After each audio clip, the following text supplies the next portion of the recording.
All right. Now, this has been something that's been needing to done for a little bit of time, and I was just talking to this person on backstage, and this has been meaning to happen for a little bit, and it is something that is very important, and we've been talking about it for a while now, ever since about November, not October, November or so, and like we just can't kind of get the idea, and I always wanted to do more P1's Corners. But here we are now, especially with everything that has recently transpired. He's definitely going to have his opinions about that, but let's not let that be the only thing that highlights the man. Is this man also makes some great content, and he's on that road to 100 subscribers, a road that I have been down before, and a very important road in any YouTuber's YouTube career. So, with all your love and support, give a huge round of applause for the one and only Mrderp Mason. Mason, what's going on, my man? What's up? So Mason, a long time goer on my streams, but first time, one on one, but first time we really get some one on one conversation on the air. So, what's going on? Well, not much. Mhm. I am currently on a 2 month break, and I'm coming back in January. So then next month, and next month I plan to roll out some pretty interesting content, a little bit of change of what I've been doing, but also I have my Mason Effect show. I ended season 1 just this October, and when I bring it back in January, there's gonna be a little bit of big differences to it, but other than that, I'm pretty excited to come back in January because I got some interesting topics I want to talk about, and I hope everyone really enjoys it when I bring back in January. Yeah, and be sure to check that out when that comes. Be sure to check that out. Mason's channel. It's really growing there. The link is in the description of the video. Make sure he gets this little thing. But Mason, let's just let's chat for a little bit. So, one of the things that I've seen from you is that you're from Valencia.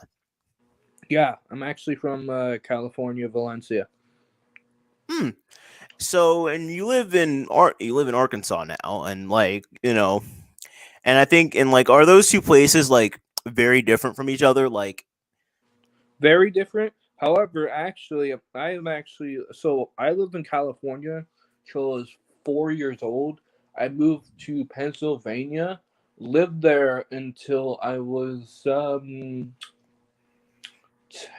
or 11 years old, so 2011. So I was born in Valencia from 1999. From 2004, we moved to Pennsylvania. Then from on Pennsylvania, we went to Arkansas because more family was down there. So throughout my experiences, mainly lived most of my life in Pennsylvania, and I have been living here in Arkansas since 2011. Okay. So you've been in Arkansas for the better part of what, 9 years now? The better Yeah, part. 9 years. So let's put this in perspective. Um, when I came to Arkansas, I was just starting middle school. So I was probably around 10, 11, right? And this is where I was starting to get into my more of my teenage years. Hmm. And throughout my Pennsylvania, I was more of a kid. And then as California, I was only a baby, so I don't really remember much. I remember the old cul-de-sac I used to live in. Matter of fact, in 2014, me and my dad went to California to go visit my grandma, who now lives in Arkansas here. But we went down to my old neighborhood and got to see that, and it was pretty fun. It sounds like it.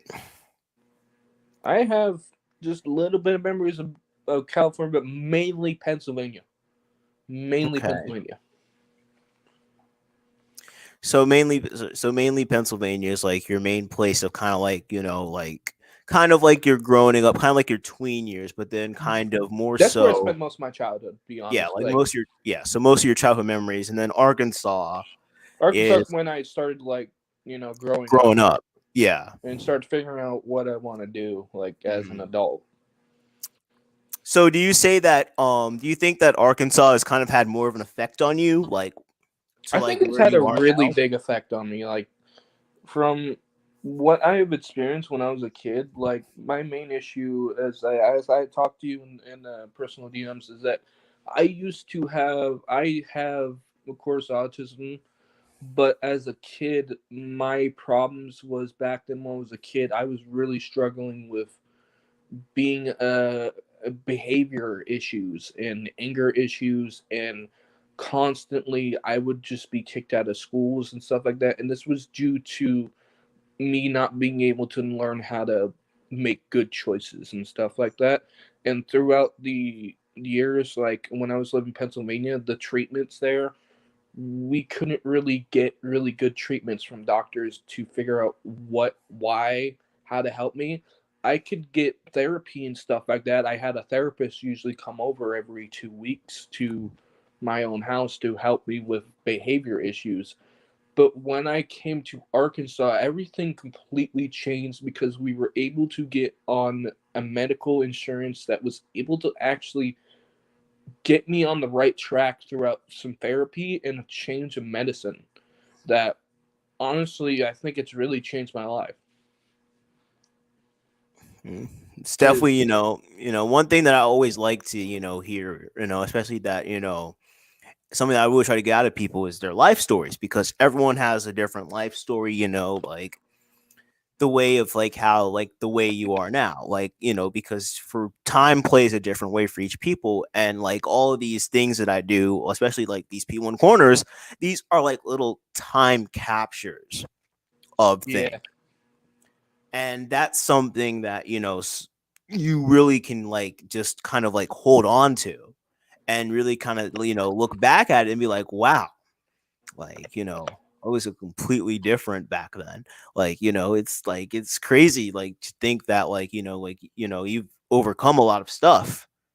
Yeah, I went from being the kid that would constantly get kicked out of schools, constantly would be in trouble, we be like very violent, get punching teachers, breaking stuff, right? Like just because of how much problems I had, to me being in high school getting straight A's and graduating and being an overall good student. Like it most of them, the people that helped me back then in Pennsylvania, my therapist, when they heard I graduated, they were so shocked because they what they saw as me as a kid, they did their best to help, but it only way I could change myself was me. Really, I had to be able to do something to change myself because as a kid I didn't grasp the idea is that like this kind of behavior is not going to get me anywhere in the adult years. And as I started growing up in Arkansas and as I started to learn how to got better and better, I started to better myself and now I'm in the position where, I in a full-time job, I have a car, I live with my parents, but at least I make money and I'm in a way better position than I was a long time ago. Hmm. I went through an insane transformation. Yeah, and this is the living proof of that insane transformation. But I think you've made a transformation in multiple ways, and I think we'll get more into that as like the thing goes on. Yeah. But like the one thing that like you make very well known about you is, if I'm correct, is that you drive a bus. I do not drive buses, but I am vehicle detailer cleaning of buses. I work at a local bus company. It's government funded by Arkansas. What I am supposed to do is what I do is I clean buses. So we have a cleaning machine, like those car wash clean machines, but for buses. And I fuel the bus, I park it, and then over and over. And we also have another employee who now, because of the pandemic, and I even talked about this in my 2020 video, but because of the pandemic, things had to change at my own work where we had to set up rules and restrictions on passengers and even the drivers themselves. Like, and even for us now, we have to start disinfecting every single bus every night. We have someone who comes at night and she actually does the disinfecting, and she actually does the deep cleaning. When I first started working at my job last year in December, we actually had the vehicle cleaning because we had another guy who was working there. He doesn't work there anymore. We actually had to do the deep cleaning. Now we didn't do disinfecting because there was no pandemic, but we did deep cleaning. But because of this pandemic, like we had a couple scares. I'll be honest. Like I will be honest. There was one time where there was this van, I guess, and they were saying, "Oh, someone came on the van with, I guess, COVID," and I had my boss is like, "So we got this whole full suit for you. We want you to deep clean it." And I remember being scared shitless because I'm like, "Oh my gosh." Oh my gosh. I was sitting there like when I was done, when I was taking off the gloves, I was literally so scared to touch the other glove in my other hand that I just took the glove off with. Oh man. But and then we found out later on that there was no COVID. It was a false alarm. And that's how like kind of scary it was, cuz this was like and when it was really getting bad, like when it was lockdowns and shit like that. That's when it was really getting bad. Oh But man, I can imagine just like the whole like kind of like scary the whole like madness of that, because that's like something like, because when you see like moments of like looking back at it now, like you can kind of see like the real panic a lot of like yeah, people, and somewhat people some because people still have that panic, which is remember like wow. during this pandemic, right, they were saying that the coronavirus is also very similar to the flu, so it's really hard to tell if you have it or not because both symptoms are similar to the normal flu. So like regardless if you had it or not, you still sit there and think like, is this COVID or is this just a cold? Hmm. Yeah, like like there's lots of times where like it's hard to tell in some cases. Yeah. Unfortunately for me and my family, I have not heard of any of my other family members contracting COVID, thank God. But we have been doing our best to, social distance and, stay out of crowd areas and wear our masks. And that's very good. Anyone should be, doing that, making sure you're following your protocols as much as possible, making sure everyone is safe because, we need to be very safe nowadays because you never know when anything could outbreak in anywhere. So, be very important about that. Be careful about that. But like, but now like talk about, let's talk about your internet life a little bit. Um, Mr. Dirt Mason, is that your first YouTube channel, or did you have a channel like before like most of us even knew you? Like, I'm gonna say, because I'm gonna be honest, this channel, I think this was just a okay when because when I look back at my history on the about section, this channel started in 2009, and I'm guessing this was probably my mom's channel, as she just used it to watch like music videos and stuff like that. And mm-hmm. at that time, my mom just dropped the address and her email address and gave it to me and let me use this channel. So as for what the original name of the channel was, I do not know. But what I do know is that when I did have access to this channel was actually not active like totally. It was just a dead account until like 2011. And so the backstory with this was that this channel was actually supposed to be at the time when I was in middle school. I was with a couple of friends I made there, and this is where things get a little interesting. This is where kind of like this channel kind of I tried to make this channel something big, but it fell completely flat because the original intention of my channel was there's this other channel called Sly Fox Gaming. And at the time, two of my friends they had this channel and they were like telling me, "Hey, do you think do you have a YouTube channel?" Like, yeah. Can you try promoting the channel? So I just like I would just make I guess link them in the description, stuff like that. And again, I didn't make any content on the channel. I just very much promoted their channel as much as I kind of could, but that didn't really go anywhere because later on, I don't even think they just stopped posting on their little channel, and pretty much it died out.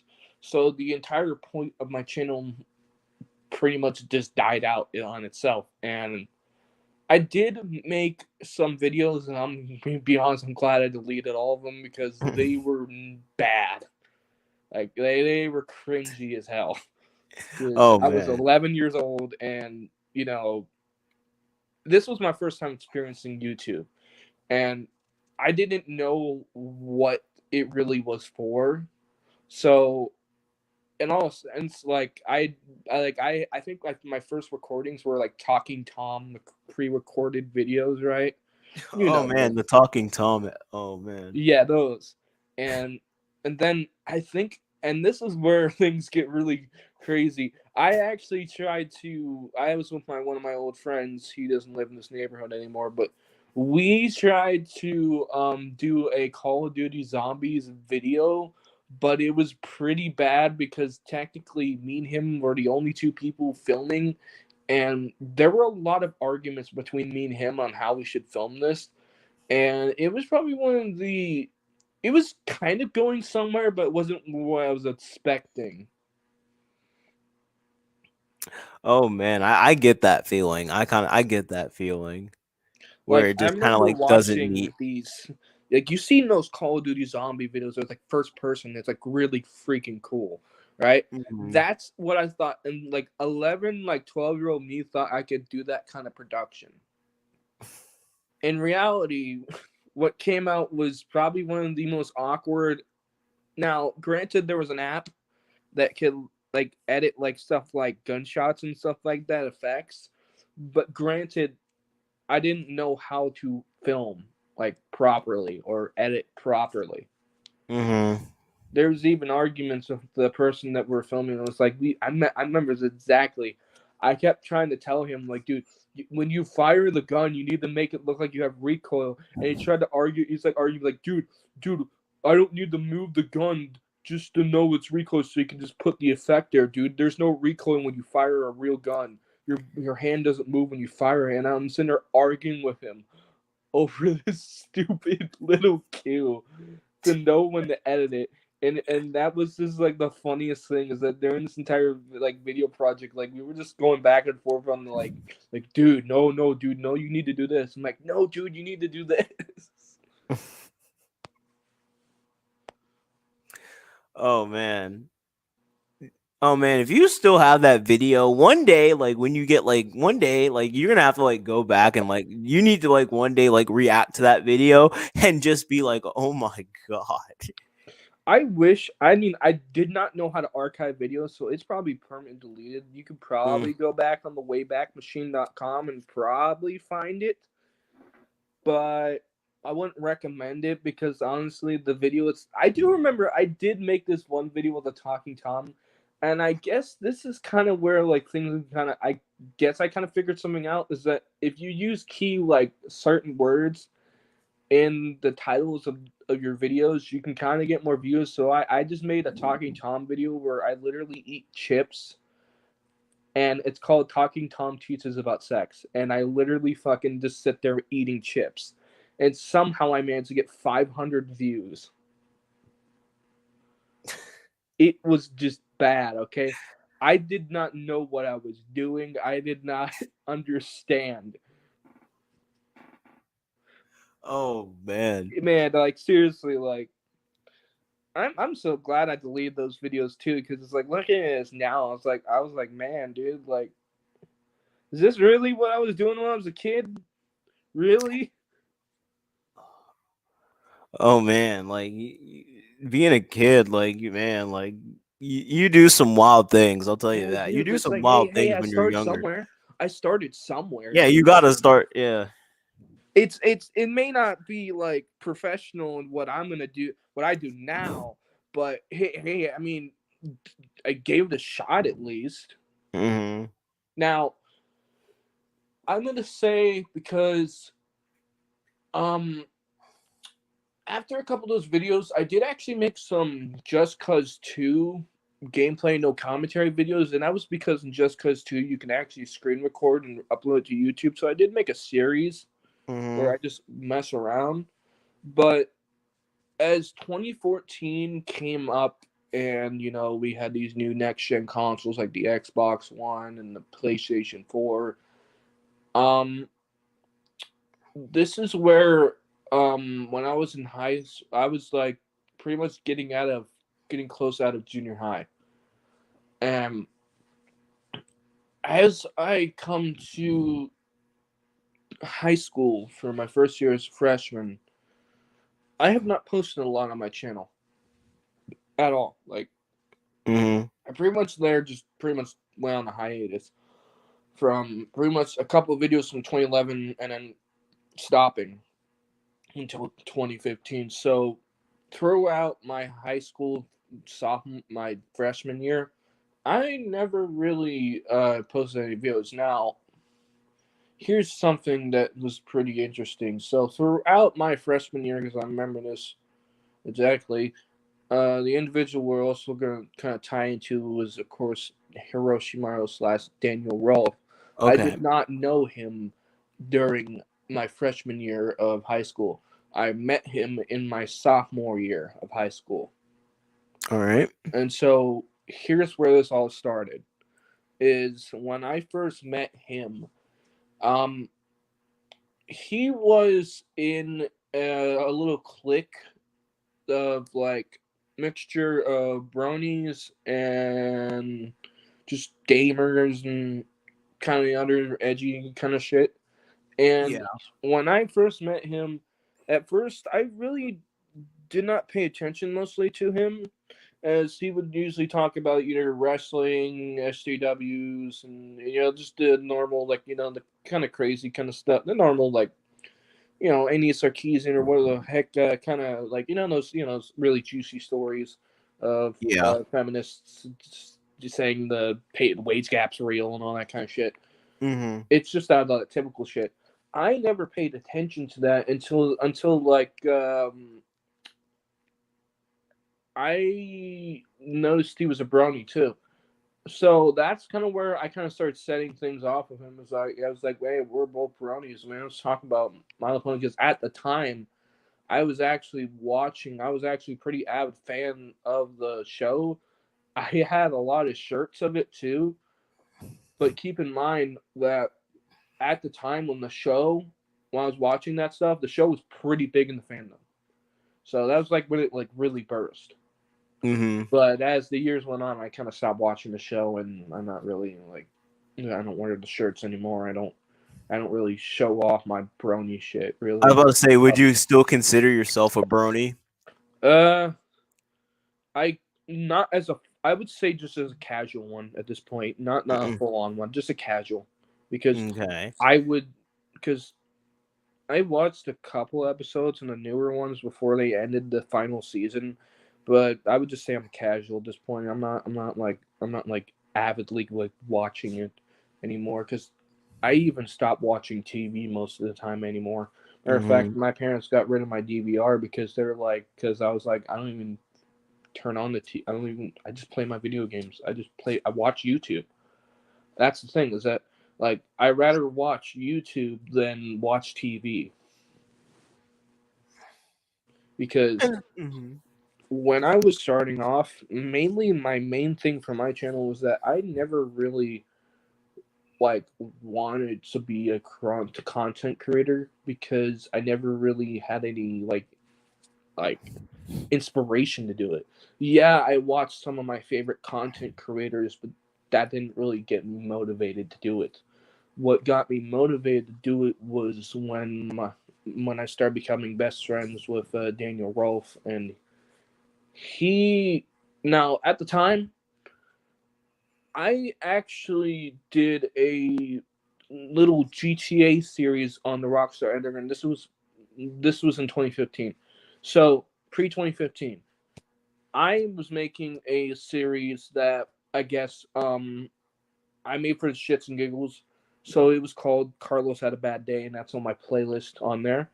And so what this series was supposed to be was just a video of an NPC I found that you could play as in director mode, and I just called him Carlos, and I just filmed me doing weird shit like blowing up people or stealing cars, drifting around, and just made a whole video out of it out of the editor and posted it online. Never really went anywhere, but at the time I even showed these series to Daniel, and he liked it. He kind of really liked it, but at the time, I'm guessing for him, he was had his Cringe City account. So Mm-hmm.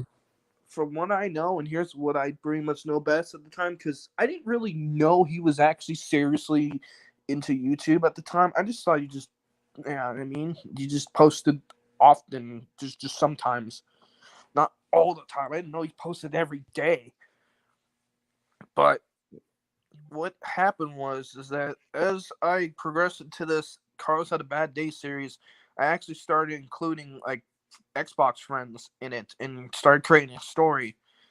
And there was like a part to Carlos Had a Bad Day 2, which was also in the playlist. And I was actually in the making. I'm gonna say this was in, and I'm gonna say this was this was almost at the end of October of 2015. I was actually in the making of a third series of Carlos Had a Bad Day, and Daniel was actually supposed to be a part of it, helping me writing the script and actually helping me doing the scenes. But it completely fell apart to the point where I just kind of lost innovation and just any motivation, and I canceled the project. However, I did finish one last video I've ever posted in the 5 years on this channel, and that was Need for Franklin. And after that video was posted, I pretty much just stopped doing YouTube. I just went back to watching other people's content and not really making content of my own. But meanwhile, Daniel, on the other hand, he was pretty much avid on this, like on YouTube. You know what I mean? Back in his heydays. Because at the time, I didn't really think he was like, I didn't know he was I didn't know what the fuck a YWC channel was. I didn't even know there was like dedicated wrestling content on YouTube like that. So Mm-hmm. the territory he was kind of treading in was something that I had no idea existed. Because I just thought, because when I would think of wrestling channels, I would think those big like corporation wrestling channels. I didn't think there was like small little channels that talk about wrestling, and the fact that I didn't even know there was drama between each of these channels too. Like Yeah, like that was Like very I alarming when thought I they would found that just out hide in myself. their own. I thought they would just stay in their corner and just do their own thing. But apparently, what I started realizing that is that literally, like all these YWC channels literally go after each other, and it's pretty interesting to see over the years. But when I first started hearing this stuff, like I remember exactly because me and Daniel would hang out every single day at like in the morning at school. So my first instance of hearing about the YWC is when I remember him telling me, and I had no idea what this meant, but I remember he told me that these guys. So he tells me these guys made a response video on me. Like I'm like, oh, really? Well, what does that mean? It's like, and he tells me these guys think they buried me, right?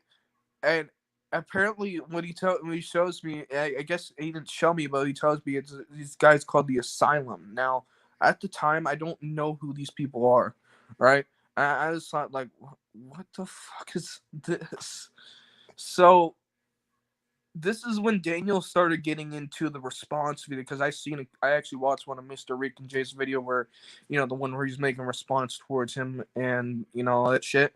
So Daniel at this point was making videos responding to other YWC channels. Me, on the other hand, at this point, I was just kind of like listening in on what he was kind of doing on his channel, but I never really like understood and grasped the idea of what he was truly doing. So Mm-hmm. let's go back a couple. So let's say, okay, 2016 to 2017. And 2016 was pretty crazy. to be honest. 2016 was really crazy because, of course, that was when the debate against Hillary Clinton and Donald Trump. And this is when shit started really ramping up in the years. Like, honestly, when I was in 2016 was a really crazy year, pretty bad year. But honestly, we got to give that to 2020. Yeah. Because, like, a lot of people would say, like, back before 2020, a lot of people say 2016 was the worst year of all time. But 16 was pretty wild. yeah, 16 was really wild, but like 2020, like literally, that just blew it out of the water at this point. Because I would take that debate of Trump winning presidency over a pandemic anytime. Yeah. But throughout his channel, kind of, because I know I'm talking a lot about his channel, and that's kind of his history. But again, I was kind of just a spectator with him. So, and it seems like that's kind of like the theme that you always kind of wanted to be in, I think, as we kind of look and continue onwards. Like you kind of like always wanted to be a spectator in this, but you ended out being a major player, which I think is very fascinating. yeah, it's really fascinating because, like, a lot of the things that Daniel has done on his channel, like, is like, because I know a lot about it, yet at the time I never understood it, and now looking at it now, I can actually say that, like, a lot of his original intentions of stuff that I see that he did is pretty freaking, like, really unnecessary. Like, some of the videos he made, I like question why the hell he even made them in the first place. Like, for example, the one where he's smacking his belly and dancing around like a fucking crackhead. Like for real, why did you make that? Mm-hmm. You remember that?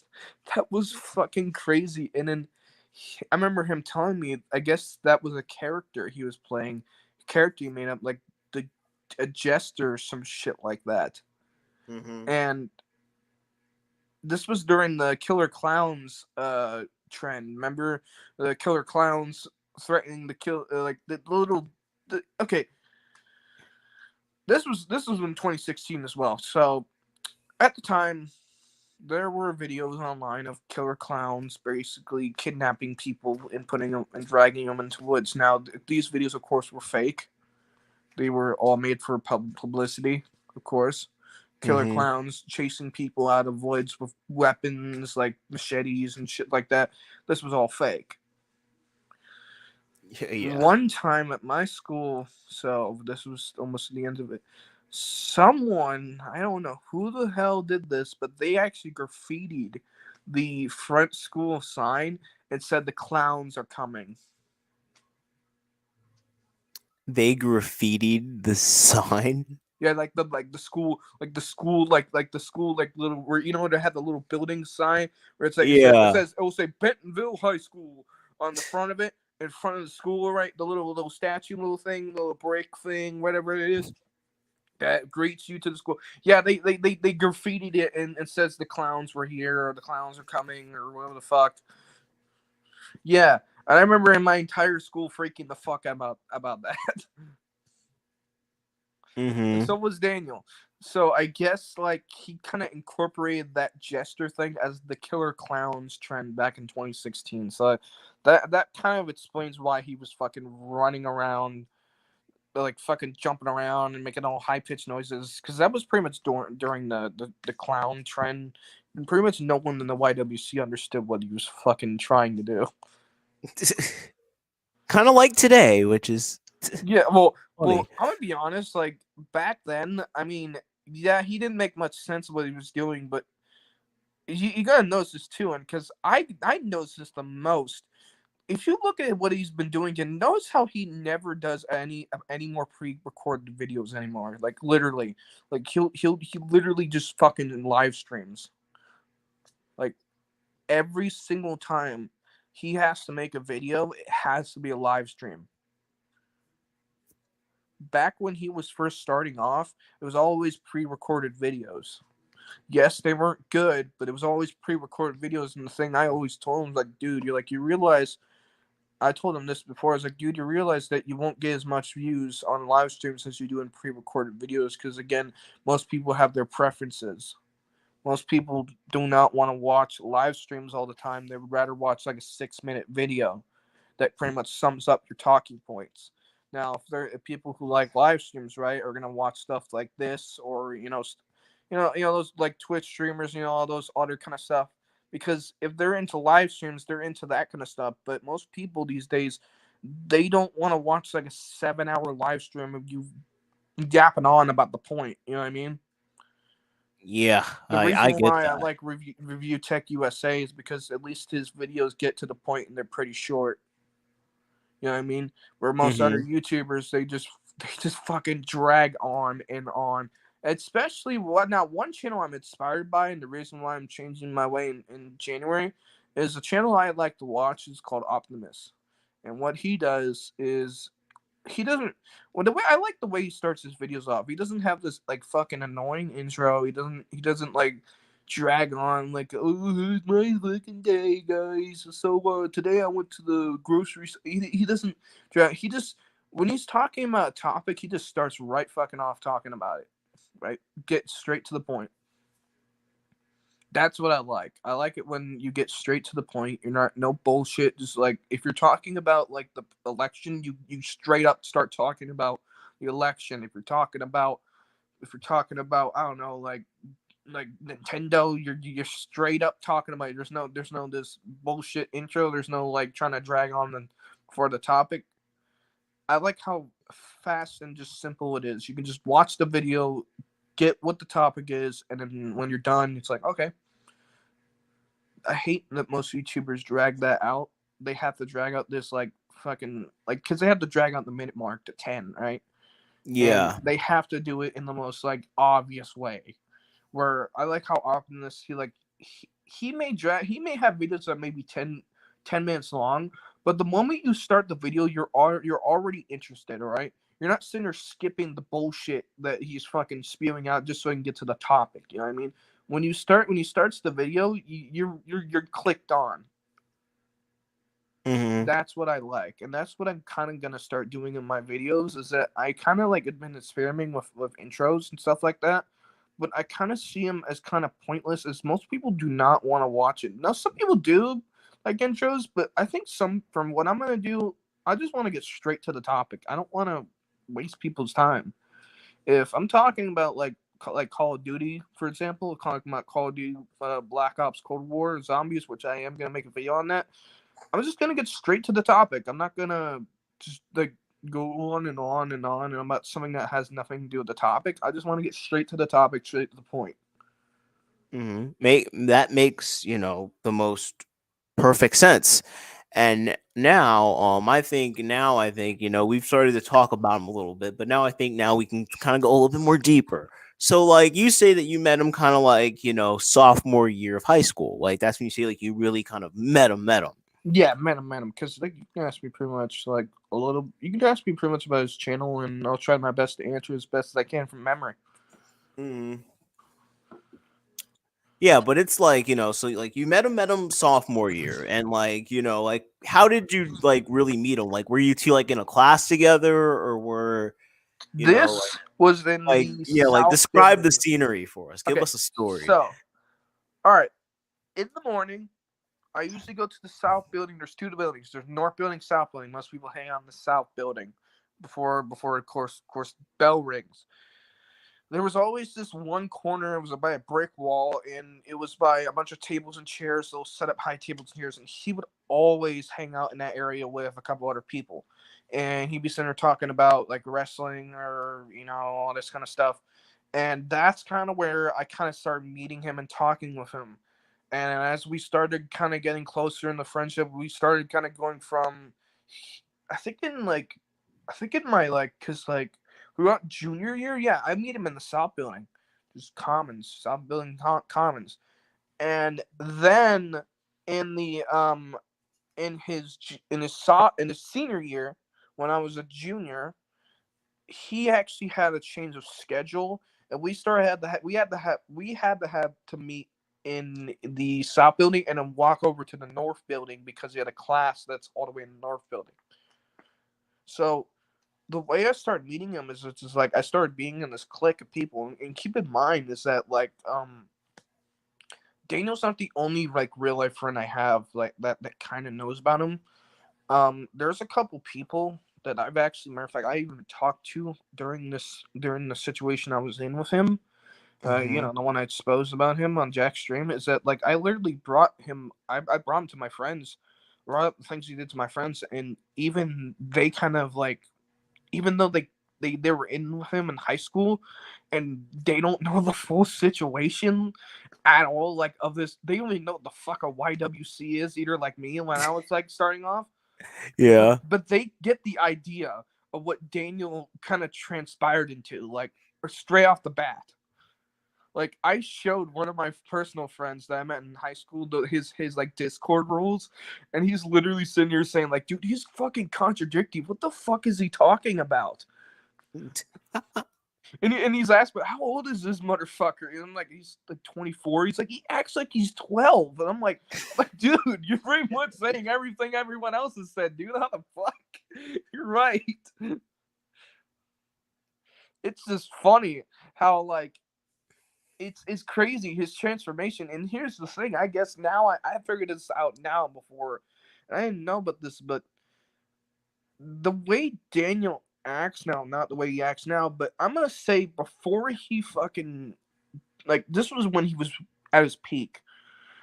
The way Daniel was acting, the way he acted towards you guys, the way he always talked, the way he always did subjects. This was during the Wrestling Otaku versus him situation. This is kind of the person I knew through high school, right? This is when everything was good, everything was fine, there was no fucking problems, like everyone was cool with each other. This was before he turned around and pretty much gave you all the finger. This was the kind of Daniel I kind of knew that was typical, because at the time, like, I could understand why he was kind of going at Wrestling Otaku at the time, because granted, like, he would, this was all over, because keep in mind, this was all over a copyright strike on one of their streams, right? Because this is kind of where this all started, if you think about it, because Daniel first made written up copyright strike of the Force and Force shooters, and then it kind of transpired to, okay, Taku responded back, and then Daniel responded back, and then they just went back and forth, okay, and then I guess like didn't it settle for the first time, and like shit just like stopped for a little bit, if I'm Mm-hmm. correct, and then I'm guessing maybe I think I'm not gonna say because I'm not absolutely 100% sure, but I think like Otaku fired back again, but then it just started going back and forth, back and forth, back and forth, and then things went cool. And this is when like we were telling him on the second time, it was like, hey dude, like can you just like can we just stop this at this point? Like I get it, I get it. You guys have been going back and forth, right? The first time, understandable, all right? Y'all just settled down. You're like, you know what? Fuck this shit. We're just gonna walk out the door and call it a day. And then the second time he did it, like after the couple fired back at each other, it was like getting to the point where it's like, hey, because everyone we were telling him was like, hey, dude, like, dude, if you want to get out of this drama, can you just stop that? And what I started seeing out of him at this point was that, like, literally, like, at this point, like, dude would not even be, Otaku would not be doing a goddamn thing to him, right? And all of a sudden, I'm hearing Daniel talking like all this shit, saying like, why the fuck is he in a park revealing hentai? You know he can get arrested, right? I'm like, wait, why the fuck do you care where he films, dude? I mean, like, yes, he can't be filming that, but why the fuck are you attacking him for that? And he's like, I have to attack him. I have to do it because he's doing something that's legal. I'm like, what? Oof. Notice how like for me it just got to the point where it's like unlogical things he's calling him out for. Because I remember it got to the point where he called him out just for nothing. He could be like, Otaku could make a video where he's standing still in front of the camera, just eating some celery, and Dana will be all up his ass just for nothing. at this point. Did he actually do that? Like, did No, he? but I'm just saying for context. Oh, Like, I was for, about to I'm just say. saying, If he... no, I'm just saying. Like, I mean, like that's how far Daniel would take it. The dude could sit there and do nothing because, like, keep this in mind. Daniel was always in this dude's comment section. He was a fucking regular there. Me and Lennon even confronted him on Messenger. We were like, dude, can you stop commenting in his videos? And he even told me, he's like, bro, I feel like you're trying to tell me what to do. And I'm like, of course I'm trying to tell you what to do because you won't knock it off. So as things go past, like, let's say this, because I'm gonna say, like, because I can't remember, was it probably 2019 is when all this shit really got bad, right? Mm-hmm. Because I think that's where, like, and then now this is where this shit just completely ended at this point. He has no one except for Junko, but then again, that's a different story. Yeah. But around 2019, this is where things got really fucking hairy. Because at this point, for me, in my situation, I was the one that was pretty much at the spectator point at this point. I was in his live streams a couple of times, and I've been through been there for a couple of his dramas, including the one where I remember the one where Dark Horse and Prodigal Heel was in there, and they made him cry. And at that point, to be honest, I kind of really couldn't argue with both of those guys, to be honest. Yet, yes, Daniels really didn't need to cry on stream, but at the same time, the reason why they were calling him out was actually pretty logical. Because let's take a step back here. When Daniel first doxed himself, I was actually there when he did it, and he said it in his live chat. And I remember telling him in his live chat, dude, fucking delete that. Don't send that there. Right? And this was Mm-hmm. when he was talking mad shit about Otaku, right? Yeah. When I sent him that shit, I don't think he even read it.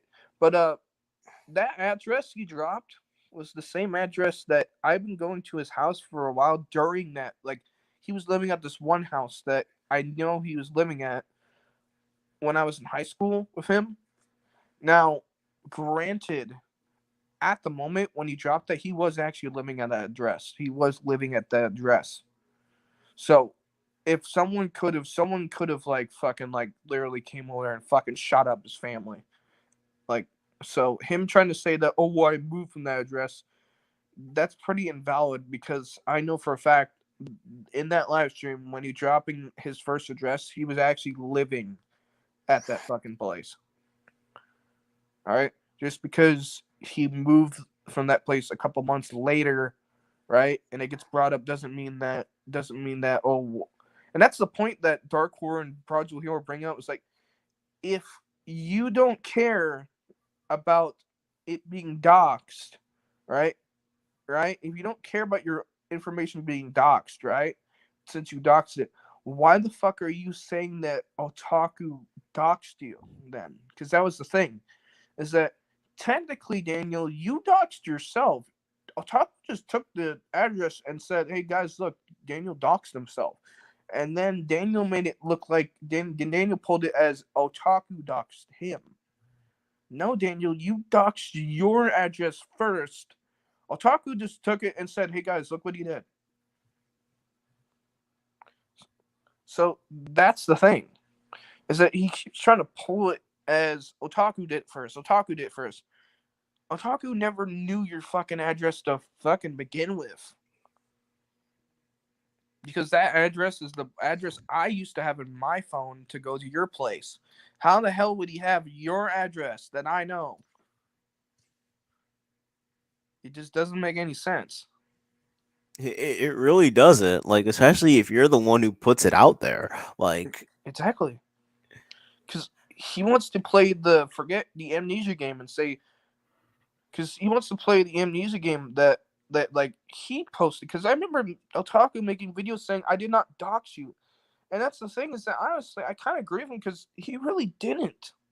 Just because he reposted your fucking address doesn't mean he doxed you, because number one, You're the first one who dropped it first. When you're dropping your address, you're literally giving him permission to fucking repost it. Because you're not supposed to be posting that shit. Why are you getting mad at him for reposting your address when you're the one that dropped it? You're literally inviting anyone to your house at that point, dude. Once you drop your private information, it's out there for everyone to take. No matter what. Doesn't fucking matter. You drop your social security number and then you get mad when your social security number starts getting fucked over by a bunch of people in goddamn India. It's your fault you put your social security number out there. It's not the fucking people who stole that shit. You know? And that's the kind of thing he tried to pull on everyone, is that, like, this is when I started noticing he started pulling out the victim card, as he does. But this was kind of the first sense of victim card I remember him pulling out. Was he pointed the fingers at Otaku for doxing him first. And that's kind of where I think, I'm not saying everyone kind of believed this, but some people kind of did actually start attacking him, Otaku, for doxing Daniel's address, when in reality that's not the full story, because Daniel doxed it first. So there were a couple videos of people getting mad at Otaku for doxing his address, when all he did was just said, "Hey, dude, why is this your address here?" That's kind of what I find crazy, is that whole fucking drama was literally all Daniel's own fault. And that's where I kind of notice, is that, like, he starts doing stupid shit knowing it's bad, and then turns it into something else. That's where I started seeing that kind of thing out of him. Because I remember I think he even posted his own phone number. I'm not saying this is true, but keep in mind, like, this dude has revealed a lot of shit about himself, okay? At this point, you could really say that, like, I probably couldn't doubt he probably put out his phone number before. Hey, I could believe it, because this is the same dude who says that there are no secrets with me. Yeah, exactly, like, no secrets. and it's like, and he says that. So when he says that, it's like, so he's supposed to know basically like what your dick looks like, essentially. Like when he says that, like, yeah. So at this point, like, I mean, I guess I could say he has doxed his phone number, since he says there's no secrets. Because, I mean, looking at all the shit he's done, I mean, I'll give him this, though. I'll give him the benefit of the doubt. He's not afraid to speak his mind, but sometimes you don't need to say everything you're thinking. That was my main issue that I started getting into with him, is that, like, look, I get it. You want to voice your opinion out there, and that's fine. But sometimes the shit you say is really, really bad, and you need to keep that shit to yourself.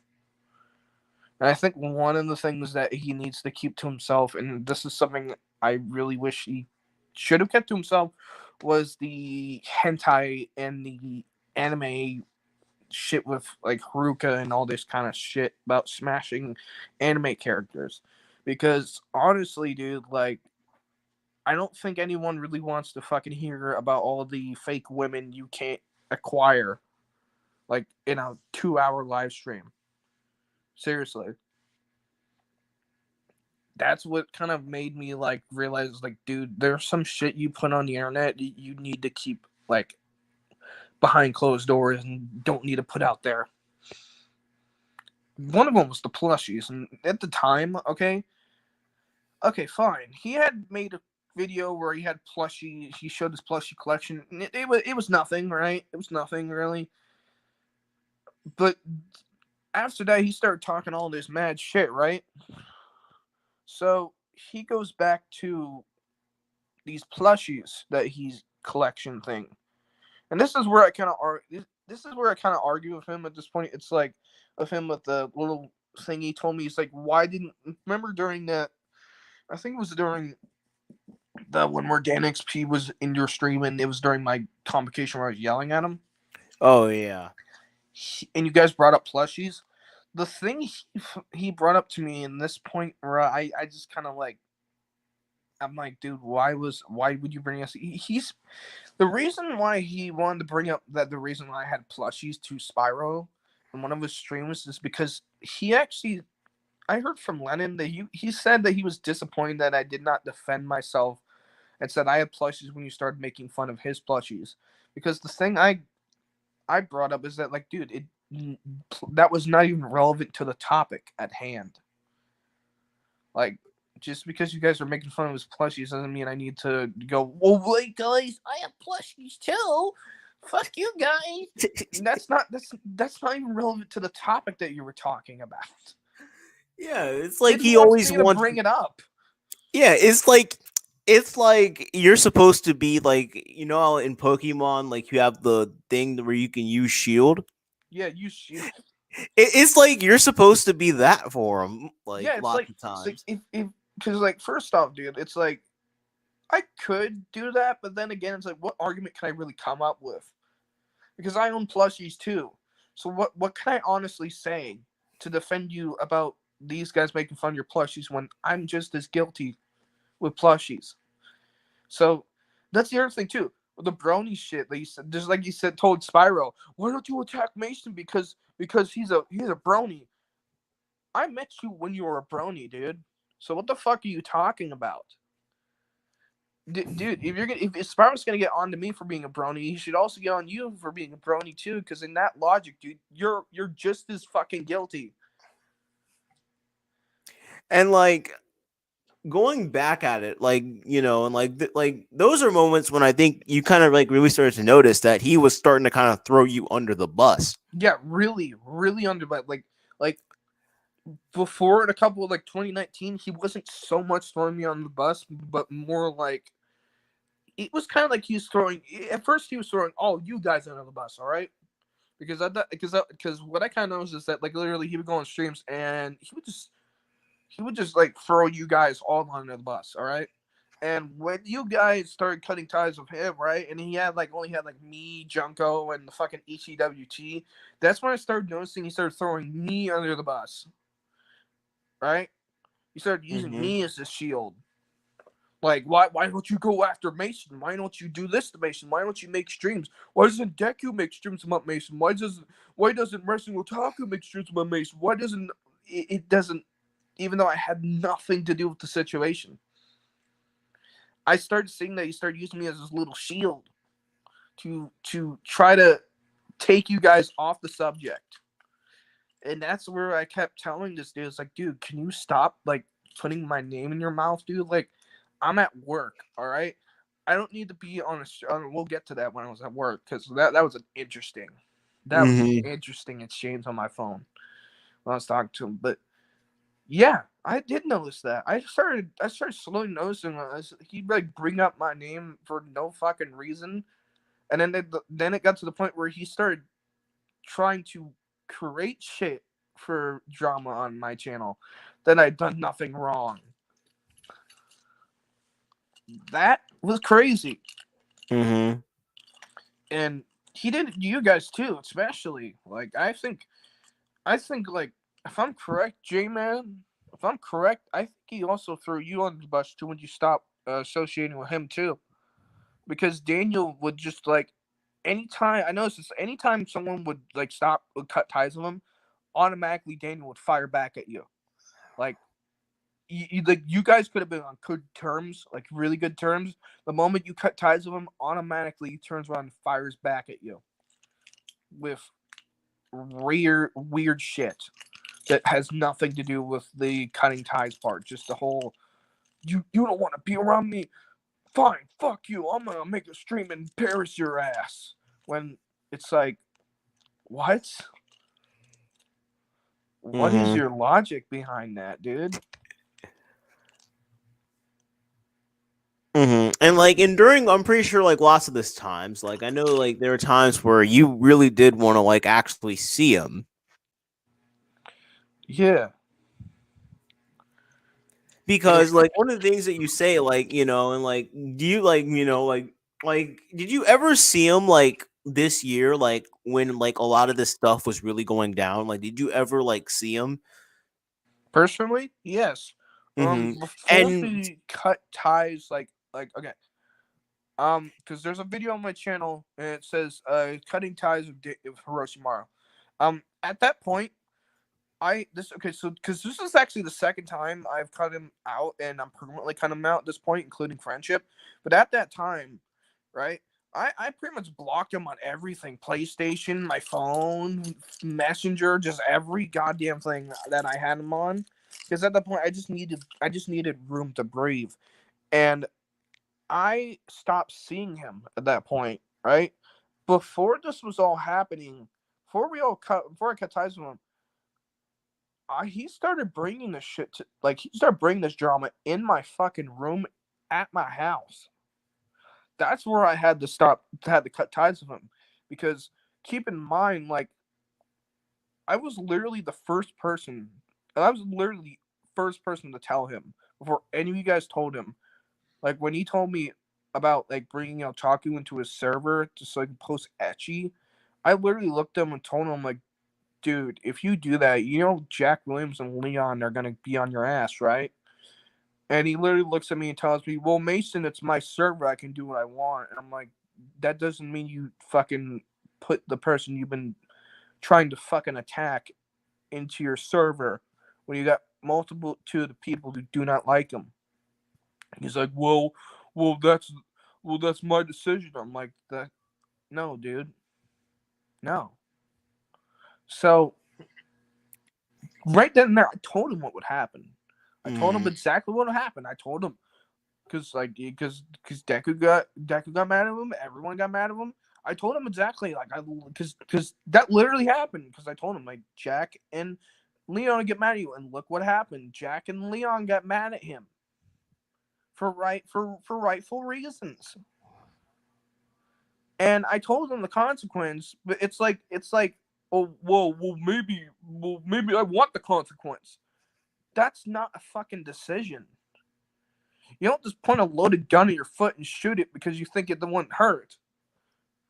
You don't do that, dude. You're literally just like, you're literally making bad choices for the sake of trying to bring up that, well, it's my free will. Just because you can make bad choices doesn't mean you have to make them. That's the thing I've been trying to fucking bang into his head. Is like, dude, that doesn't make you look any better by making bad decisions. That doesn't make you look any better. Just because you say you can make those and it's your choice doesn't mean it makes you look like a good person. Okay? The Mm-hmm. the fact that I told you what would happen, and you want to sit here and kind of like shake off the idea of the possibility of that happen, going, oh, well, if I just tell everyone this Discord server I'm gonna bring my enemy in here, they'll just all be open arms and and go, you're fine. When you know for a goddamn fact that most of those people did not like the person at the time, Mm-hmm. and yet he rolled with it. And I'm not. And here's the thing: I want to say this time to Otaku, no, it's not your fault.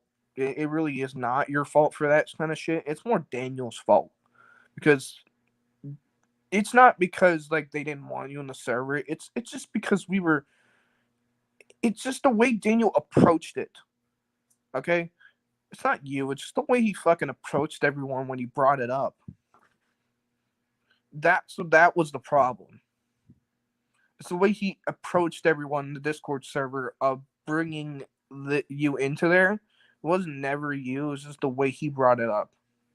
Because the way he brings shit up is like really like I remember, especially when he was in your like private chat, dude. Like, he would say he's not talking shit, but then put in our comment talking shit. That's the kind of weird thing, is that like he doesn't realize that the context of where he writes shit. You need to really think of what you're saying before you post that shit.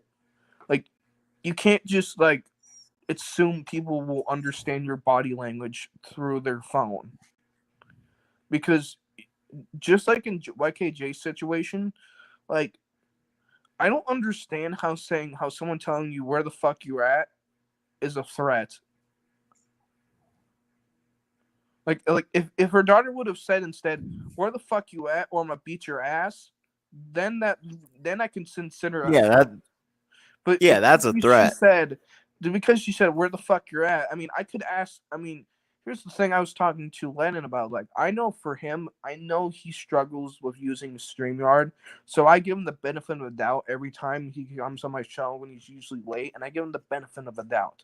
Okay, whenever whenever I tell someone like, "Hey, let's meet up at 5," right, and it's like 5:30, and I ask you where the fuck you're at, and you want to kind of like have an attitude at me, kind of, dude. It's like, well, dude, you said you'd be here at 5, and it's 5:30. All right. If you would have came here at 5:15, I'd be like, okay, whatever. You're 15 minutes late. When you're fucking 30 minutes late, I have every goddamn right to say, where the fuck you at, bro? Because Mm-hmm. how the fuck are you late 30 goddamn minutes? And that's the funny thing.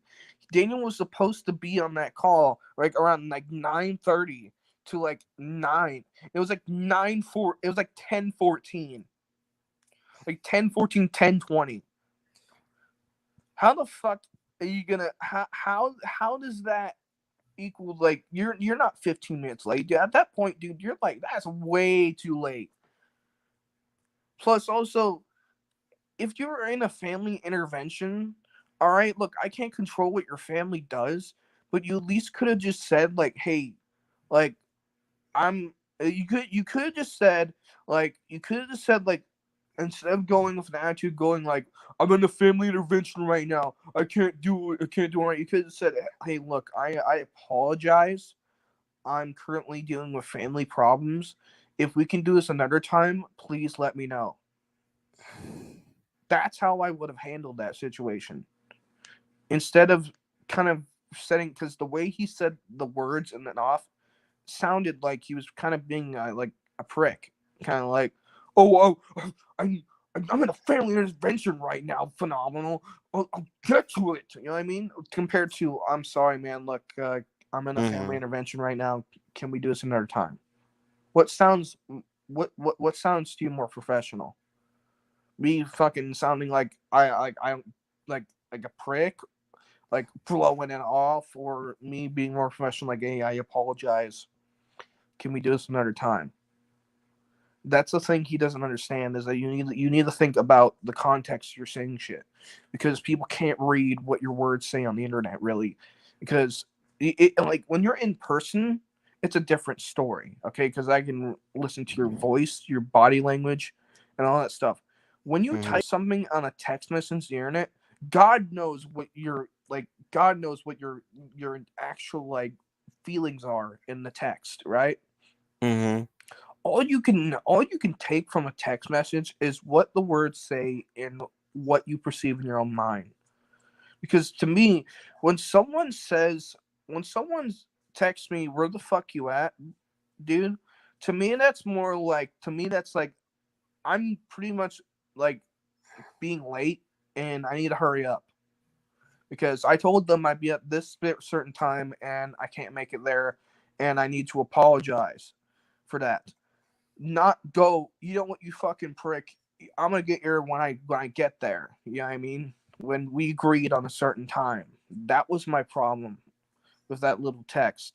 Is that, like, you need to realize that you said you'd be here by 9 or 9:30, and you're at none of those times. And when you're not at those times, you need to apologize and say, hey, I'm sorry, something came up. That's how you handle something. Like, if I'm at work, if I'm going to be, if I get my car breaks down on the highway, right, and my boss goes, where the fuck you at? I'm not gonna say, how about you hold the fuck on, I'm dealing with my car problems right now, right? Because my boss wouldn't like that. I would go more, I'm sorry right now, my car's broken down, I got AAA over here, Mm-hmm. I'm sorry, I don't know if I could make it in today, I apologize. You know, because you can't give an attitude to someone like that, because you got to think of the context and the way you're saying it. And that's what he doesn't realize. He needs to think before he says, because if you come off as a prick, people are gonna act like a prick to you. If you come off as understanding and nice and understanding the situation, people will be a lot more chill with you. You know, Mm-hmm. because I would not want someone. I wouldn't want someone to treat me like that. If I was being nice to them and going, "I'm sorry for being late," and they tell me, "Well, maybe you should have just got here faster," because that doesn't make any sense. I apologized and I was sorry for the situation. And when you treat someone like that, that just shows that like you got to realize that we're not perfect. Okay, Mm-hmm. you can't just dog on someone because they're not perfect. Okay, and I get that, but the way he acted like that was unacceptable, like professionally unacceptable. And I very much agree with that. Like the way that, like, and it's just lots of times, just like a lot of the problems that he has could have really been fixed with just the way he came off. Yeah, exactly. Like 100% of the time, like if he would just like step back and just not be so fucking like defensive, like how he tries to come off at me, trying to tell me to defend myself against you guys when really like you guys have not been like offensive to me at all or in your way where it's like I have to defend myself. It's like, dude, you need to approach. You can't just approach every situation in the fucking tense like moment, because if you keep doing that shit, you're just gonna come off as some dude that literally looking for a fight. And that's what everyone thinks of you at this point. You literally look like a kind of dude that would start shit just to fucking make people angry, no matter what. You just think that Mm-hmm. everyone's out there to get you, and that's not how the fucking world works. Yes, there'll be Mm-hmm. moments where people will come at you, but those moments are rare. But I just don't get why he would never he and to think that, like, okay, yes, he got a job. He's got a job at Flying Burrito.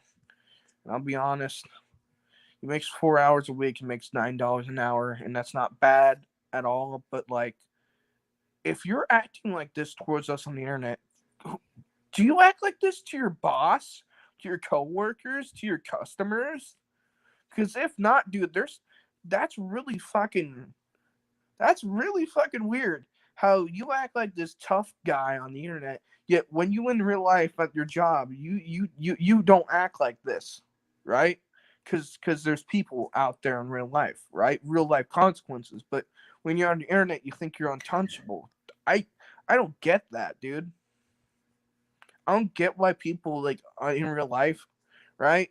They think that just because they're on the internet, they're in a different realm and they can become whatever the fuck they want with no consequences.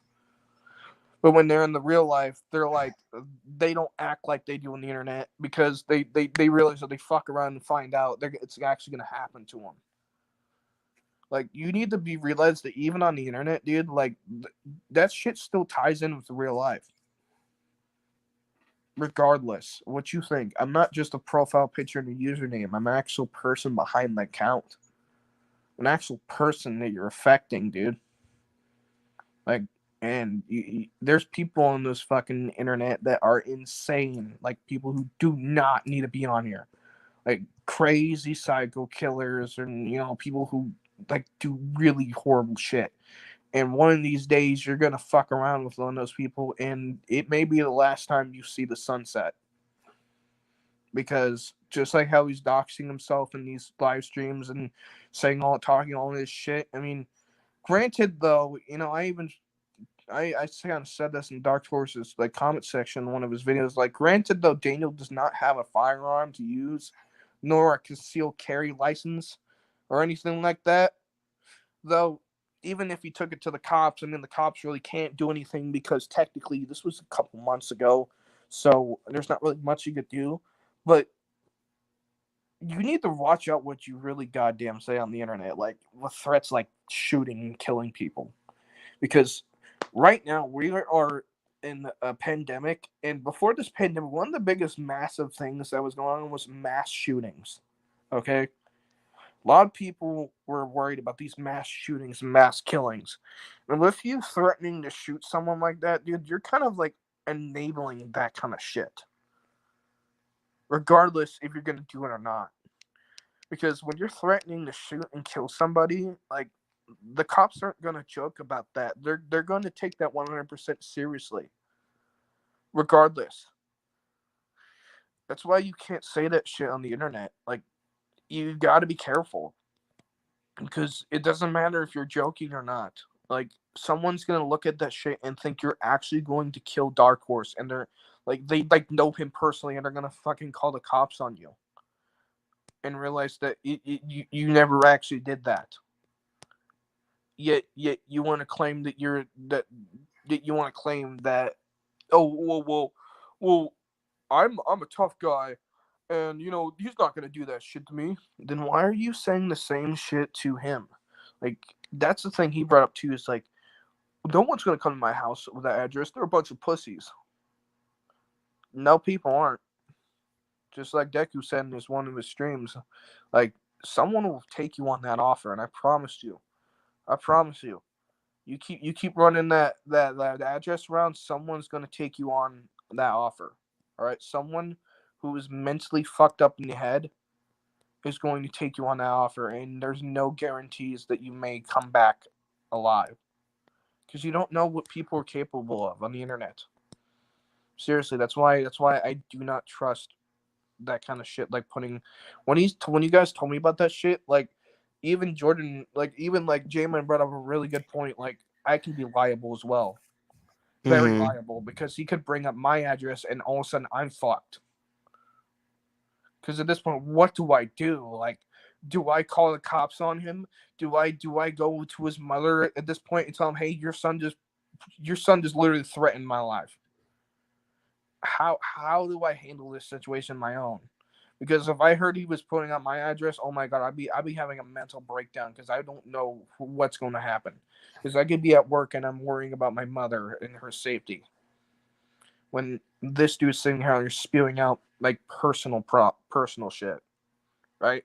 It's not even his too. You know what I mean? That's the worst part. He's giving out my own information that he's sitting because he could be sitting there safe at home, right? And something could be happening to me. So that's why it's like a good point. Why that's kind of one of the reasons why I also wanted to cut ties with Daniel, because like if he's gonna sit out here and dox his information, what else is he gonna dox out next, right? I mean, Mm-hmm. he's bound to like he keeps saying, "Oh, people are gonna steal my credit card, bro." You look like the kind of person that would put down your credit card information and say, "You can just borrow a couple $100, just don't steal a whole bunch of shit." It's crazy, dude. Yeah, and like, and speaking of like cutting ties with them, like, what was the moment that like, because we all know it's like a culmination of things.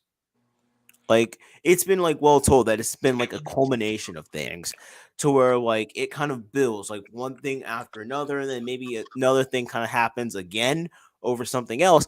But it's like, what was the one moment that where you just couldn't take it no more? Where that was just the moment where you're jumping over the fence. This is like just not like I can't do it no more. Like what was that moment? I think everybody wants to know that. Like what was that moment where like you just had to just you couldn't take it anymore? It got to the point, and I'll say this. Now the first time when it got to the point was where I fucking yelled at him, of course, on the phone. But I think the Mm-hmm. point where it got to the point where I just fucking gave up on him. Like I gave him so many fucking choices, like so many chances, so much advice, so much of my time and effort into just trying to fucking tell him, like, look, you need to take several fucking seats because at this point, dude, you're about to fucking explode. And it got to the point where it was like at the end of his fucking, like, I guess was it when he made that the end all drama video where he was fucking like Spiral the bitch boy and her Charles a hypocrite, and then he started comparing himself to Art the fucking Dutch from Red Dead Redemption 2 killing people. God, dude, that was cringy as hell. But I think it was at that point, and I remember him in my messages. He was literally saying, like, he was. I guess he was like going. He was going on about like, I fault of all my decisions, Mason. Phenomenal. All these people, they make the same mistakes as I do. Because they don't want to admit it because they're fake, just like everyone else, just like Deku, just like this, just like this. And he just kept going on and on and on and on. And at this point, my mind went fucking blank. I was like, what do I say? He's just repeating the same fucking garbage over and over and over. It's Deku this, Otaku that, Phenomenal this, Thugs this, Spyro this, Chainman Charlie this. What the fuck, dude? Like, how do I fucking attack this at this point? And I was like, I just sat back and went, you know what? I did everything I could for this dude. Like, think about this in the retrospect, all right? I paid for this dude's meals. I drove this dude around. I tried to make this dude as happy as I could. I took him to a fucking Breaking Benjamin and 3 Days Grace concert, okay? We went to our first fucking concert together, okay? And my mom paid for the fucking $95 tickets, both of our tickets, okay? I tried to make this dude happy as I could. And at this point, he's literally lost his goddamn mind. And there's nothing I can do. So, and I told him that this is when I set ground rules with him. And I told him we were going to talk back in January. And I was like, you know what, dude?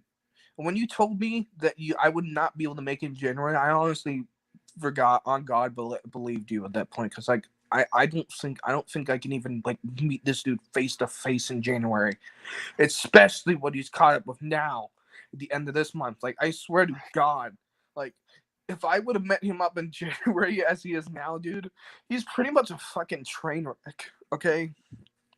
It just blew up completely. So at that point, that's when I decided.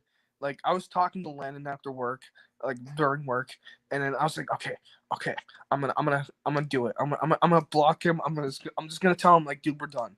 And so at first I was thinking about coming up with this whole fucking big ass paragraph, like trying to explain, but I was like, nah.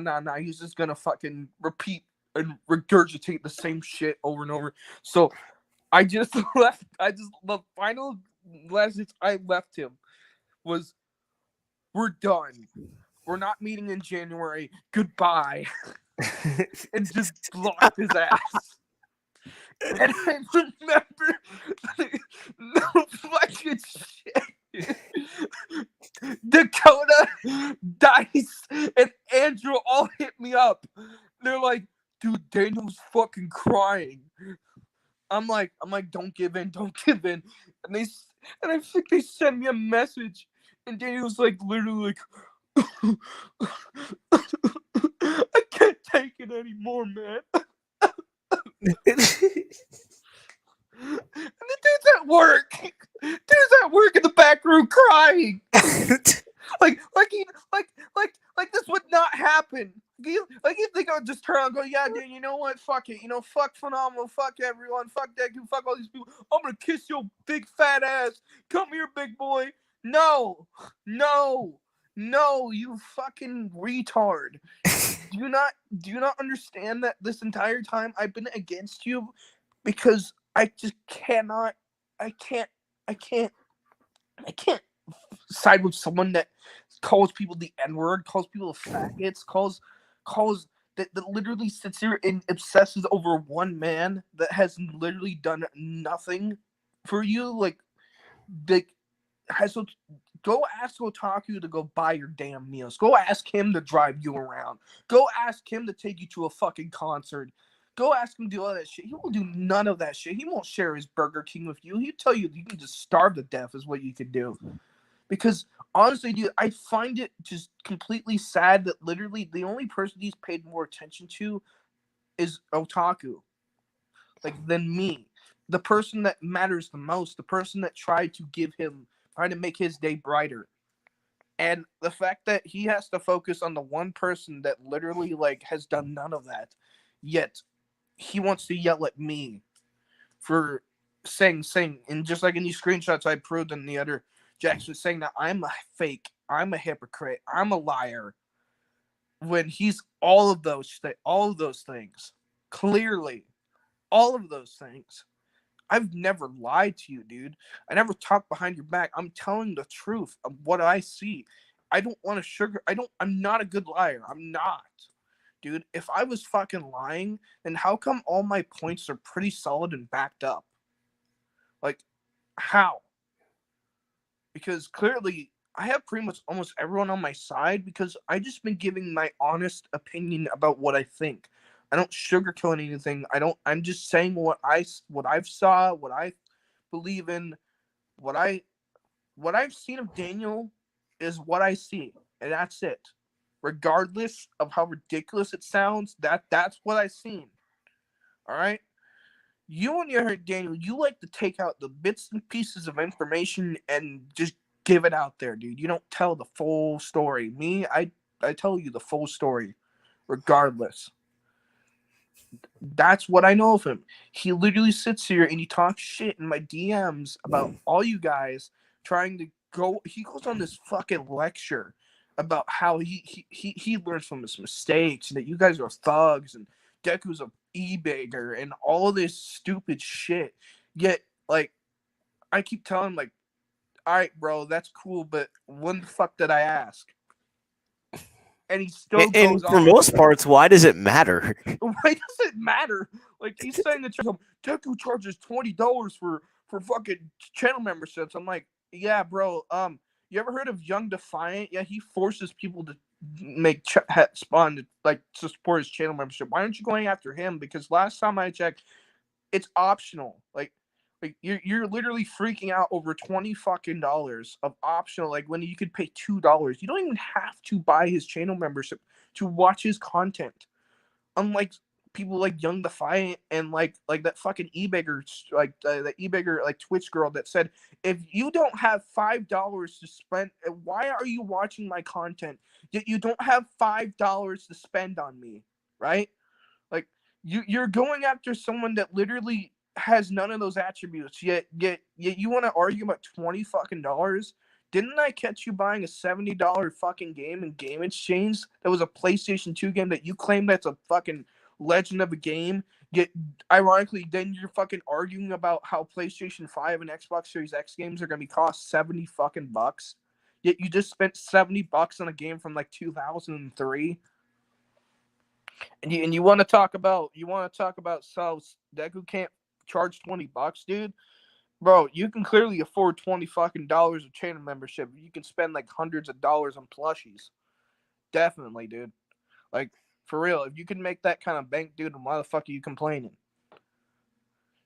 He acts like he's holding food stamps behind, like Deku's holding his food stamps. Like, for real, dude. Like, he's not holding a gun to you to pay for his membership. Even when I buy the membership, dude, like, I could cancel the membership anytime I wanted to, right? And that's my choice, dude. It's not like I'm being forced to be paying for it. And that was the most ridiculous thing I found out of his whole thing with Deku. It's like, why are you getting mad at someone for making money that honestly you could make on the internet as an option? Like, and you tried to bring it as, well, you're sucking YouTube's dick. I'm like, dude, you're sucking YouTube's dick by fucking being on here, dude. Already, okay? The moment you make an account on here, you might as well just shove Susan with just use fat cock in your mouth because you're pretty much already part of the team at this point. Yeah. Because, like, once you make a YouTube account, that's it. You're fucking part of the crew. Mm-hmm. Oh, So, yeah. So no matter if you're making money, no matter if you're like a next J Station, no matter if you fucking are drama like this, no matter if you're the next Pokemon, the next Leafy, it doesn't matter if you become the next Filthy Frank. Doesn't matter if you're the next feminist frequency. We're all part of the fucking YouTube crew here, and we're all bowing down and getting fucked by Susan Wojcicki every single day. So doesn't matter, dude. We're all part of this together. And it's like, you were like you were the definition of a real friend. Like, I was, dude. And the worst part is like, look, Junko could be his friend and all, but Daniel, Junko's never gonna be able to do what I have done for you in the past 5 years.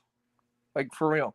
Not saying and anything what bad was about the Junko. No, I'm not saying that you can't do that, Junko. I'm just saying that, like, Daniel is going to. If Daniel expects you to do that shit, I mean, you can try to go ahead, but dude, like, both Daniel, like, have you both even fucking met each other? Like personally? I'm not talking Facebook call. I'm not talking. I mean personally. Because honestly, dude, like you can go ahead and be his friend and all, but like don't be don't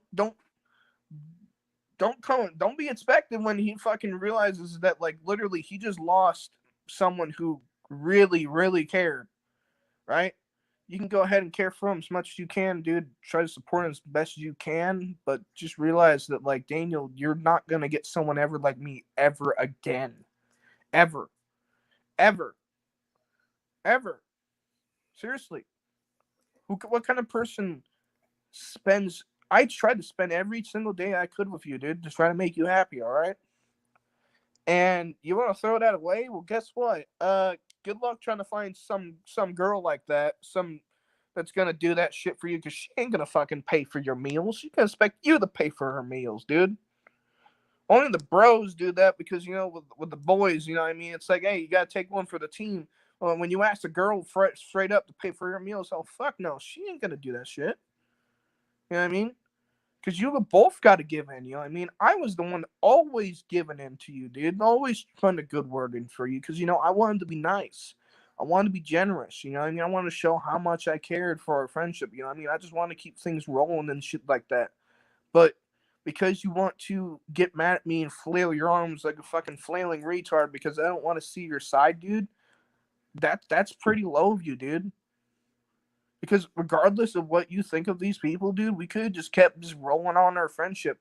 You could have just kept this shit out of our friendship, right? And we would have still been friends if this wasn't regarding me and all this shit like that. We could have still been friends, but you had to just drag this shit into my life Mm-hmm. because you felt like it was necessary for me to fight your battles that clearly you pretty much lost. Like, for real, dude, you need to learn how to defend yourself because clearly you can't. Because the only defense mechanism you have is to cry. That's all I see. You start shit with everyone else, and then when they come at you, right, you act surprised and you cry. You cry and go, "I'm sorry for no, no. I'm sorry I yelled at your girlfriend. I'm sorry. I'm sorry. I'm sorry. I'm sorry." That doesn't work in the real world. Doesn't work in the real world, dude. You can't do that shit. You can't just punch a fucking McDonald's employee and expect them not to ban you from there. You can't do that shit. Oh man, and I'm probably gonna get you like a little bit emotional here, but it's like, what is like the greatest thing like you can recall back? What is probably the greatest thing that you ever did for him? Pretty much. I'm not, fuck it. I might even post it on my goddamn channel. But the greatest thing I've ever done for him is I took him to the Breaking Benjamin concert down at the Walmart amp where I live by in Rogers, and that was the greatest moment of pretty much our friendship right there. Is that we went to our first concert together. That was the greatest moment. The greatest thing I've done for him. And the fact is that my mom paid for our tickets. Okay, he didn't have to pay a single dime. Okay, try finding someone to pay for your goddamn tickets, Daniel, to another concert like that. Because would you do that? Would you do that for some friend, right? That you just met, right?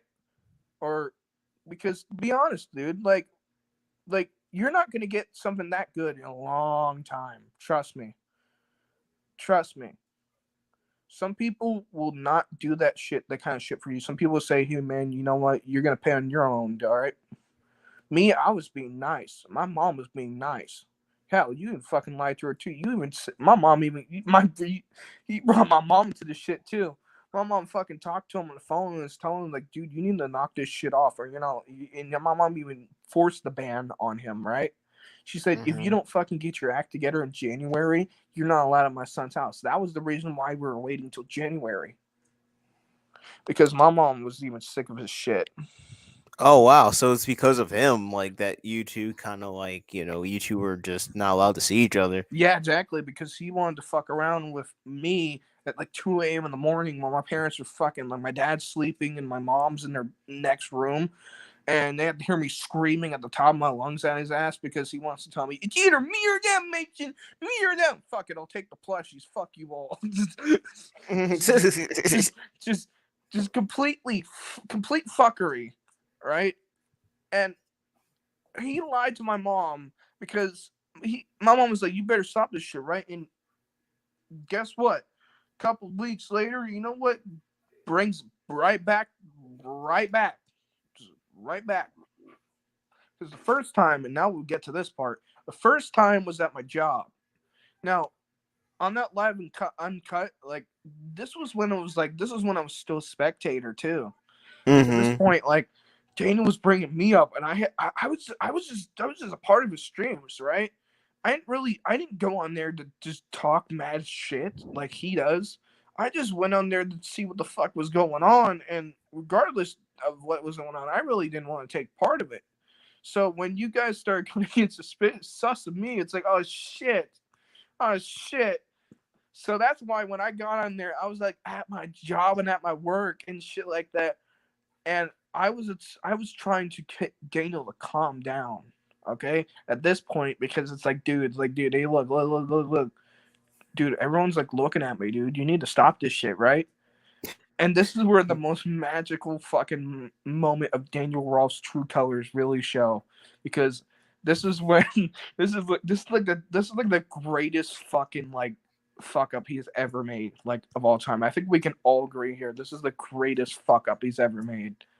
Like, and I'll be honest with you, when I was on the stream, I had no idea who that girl was right next to you. I just thought she was like your cousin or your sister or some girl that you Mm-hmm. just knew. Right. I was paying no goddamn attention to her because like I don't like, for me personally, I just don't like when other people are like, even people in his house, like I just don't talk to them because I'm just not concerned about them. I'm concerned about the person I know the best, and that was Daniel. Right, Yeah. unless they struck up conversations with me, that's where I would interact with. But most of the time, I just do not associate with people unless like I have like an actual concern with them, because usually I keep focused on the people that I care about because I'm kind of more shy around those people. But I just kept that. I just wasn't really. It's to me like when I walk into someone's house with other people's like family members, I'm not very talkative around them. I'm more focused on the person I know. So that's why it's like with your girlfriend there, I just, I guess, of course, I didn't think she was a part of it, so why should I bring her into it? She But wasn't. she wasn't. She was. Did she She even? was just like she was Did she minding her. even have a YouTube account at the time? Did she actually have to Yeah, make she one? had it. She's had a YouTube account ever since the first episode, I Oh, think. okay. Because like I was thinking, I actually thought she had to make a YouTube account just so she can be in the comment section just to fucking dog on his ass. Like I was thinking, like, holy shit, dude, you just made this. You literally made Phenomenal's girlfriend make a YouTube account just because you're bullshit. I thought that was what happened, because I didn't think she was really into YouTube at all. Because I could tell, you know, I mean, she's just there to support you, what you Yeah, do. You know what I mean? she's mostly there for She's not me. looking to make a career on this shit. You mean you are, Uh-huh. and she's there to support you all the way, no matter what goes on. And that's what's more fucked up is that Daniel, like this girl had nothing to fucking do with what the situation, the topic is at hand. Yet you want to bring your bullshit right on top of her and expect everything to go swell. Well, and the funny thing is that like as I was calming this dude down, like literally the first person that he yelled at technically first was Spyro, because Spyro just like kind of like says something like just not even like offensive at all or nothing that was like absolutely worth to be yelled at, and he Oh man. stops talking to me, right? You remember? And he just starts screeching at fucking Spyro, and then he starts screeching at Jenna, and that's what's so fucked up. Is that like no one said anything that was actually like it's not like Spyro said faggot. And it's not like he said that. Uh-huh. It's just like he was just, I don't know, I don't know what he said. He was just making a noise, and somehow Daniel can interpret that in his head, and he's like, it's attack time. So he just starts screeching. And that's the thing that really just set me off at this point. That made me realize when he started screeching that I was sitting there like, Daniel, calm down, Daniel, calm down. I'm sitting.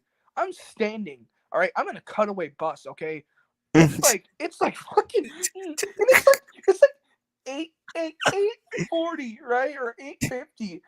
I'm looking at my watch, and I have my phone in my hand in the middle of the bus, and I have a couple of, and he's sitting there screeching at everybody. All right, after I'm sitting there telling him, "Oh yeah, what's going on, spook?"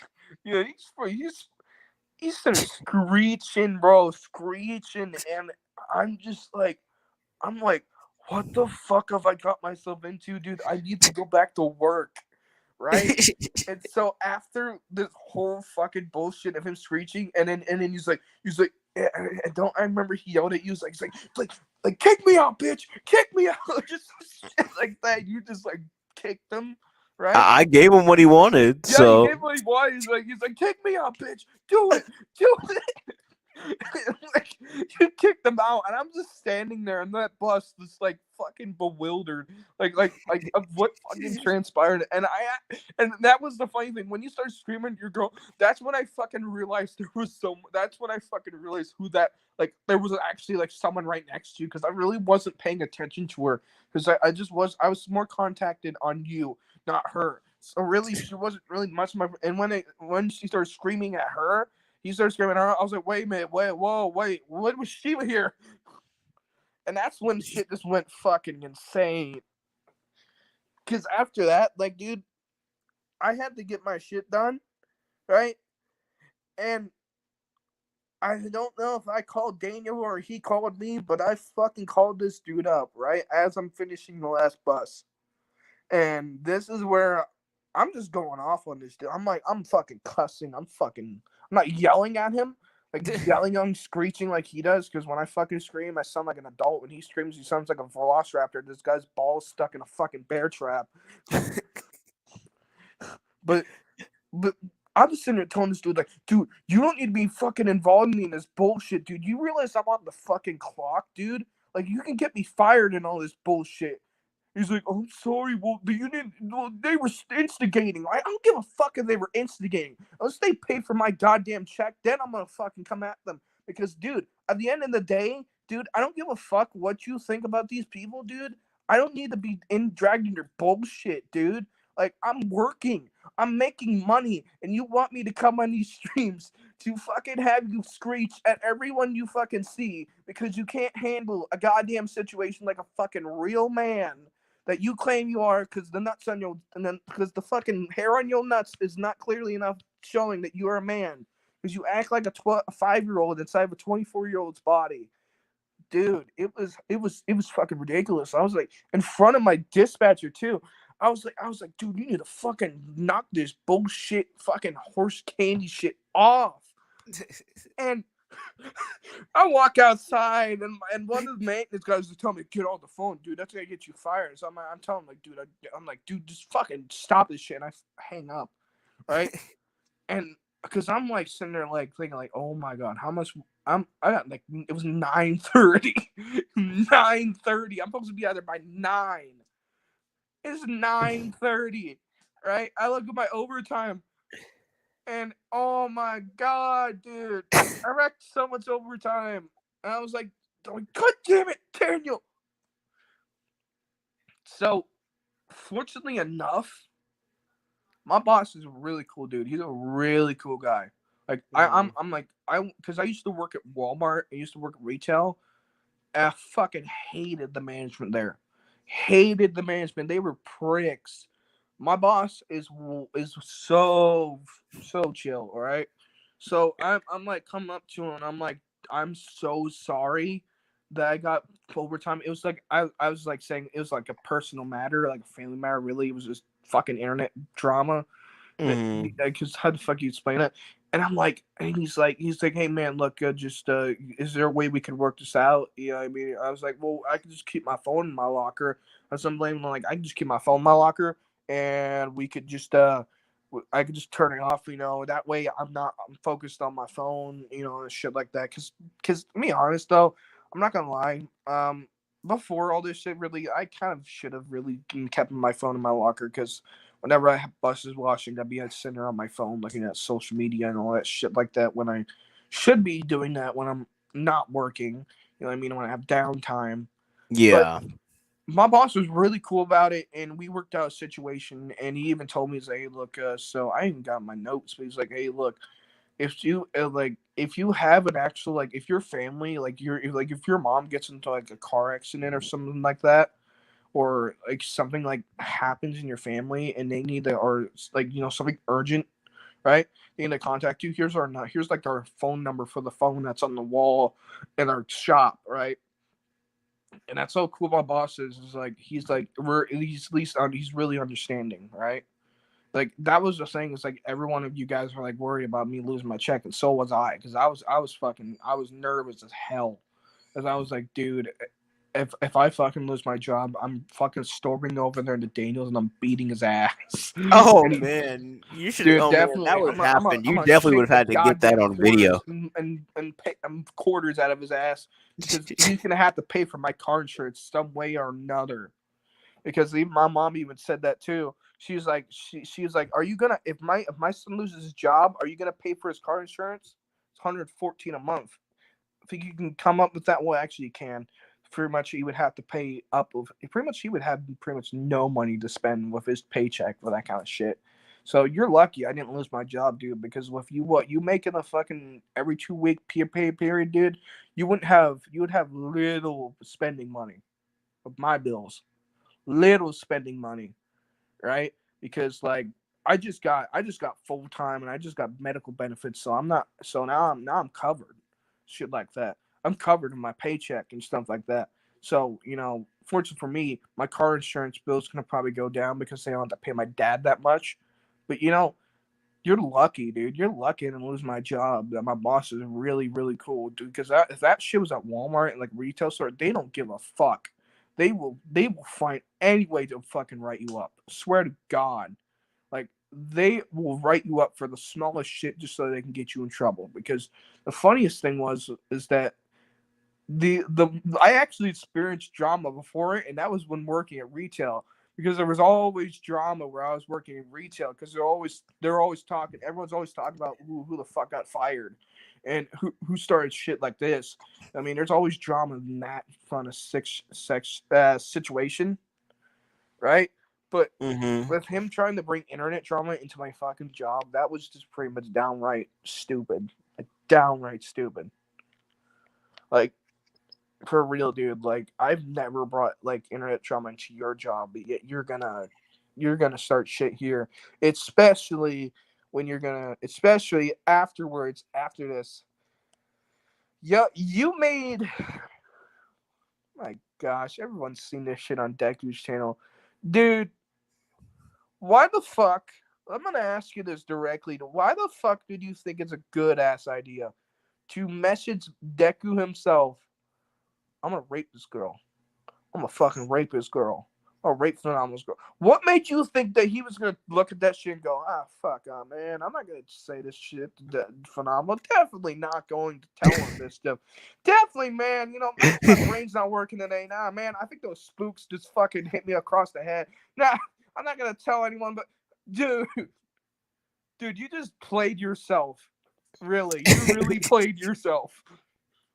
You really thought that Deku would not tell Phenomenal about that shit and let you get away with it. Dude, I'm surprised you didn't say that shit to me too. I'm surprised you never texted that shit to me, because if he did, dude, I'd fucking tattletale his ass. God damn. Oh man, but like, oh my god, like, like The he fact he for thought he real, could like get he away with said that that, and shit. I'm like, whoa. Oh, dude, what was your reactions when you were reading that shit? Oh well, the thing was, like, he actually told Deku that in a party chat, so like Oh that yeah, was. I know.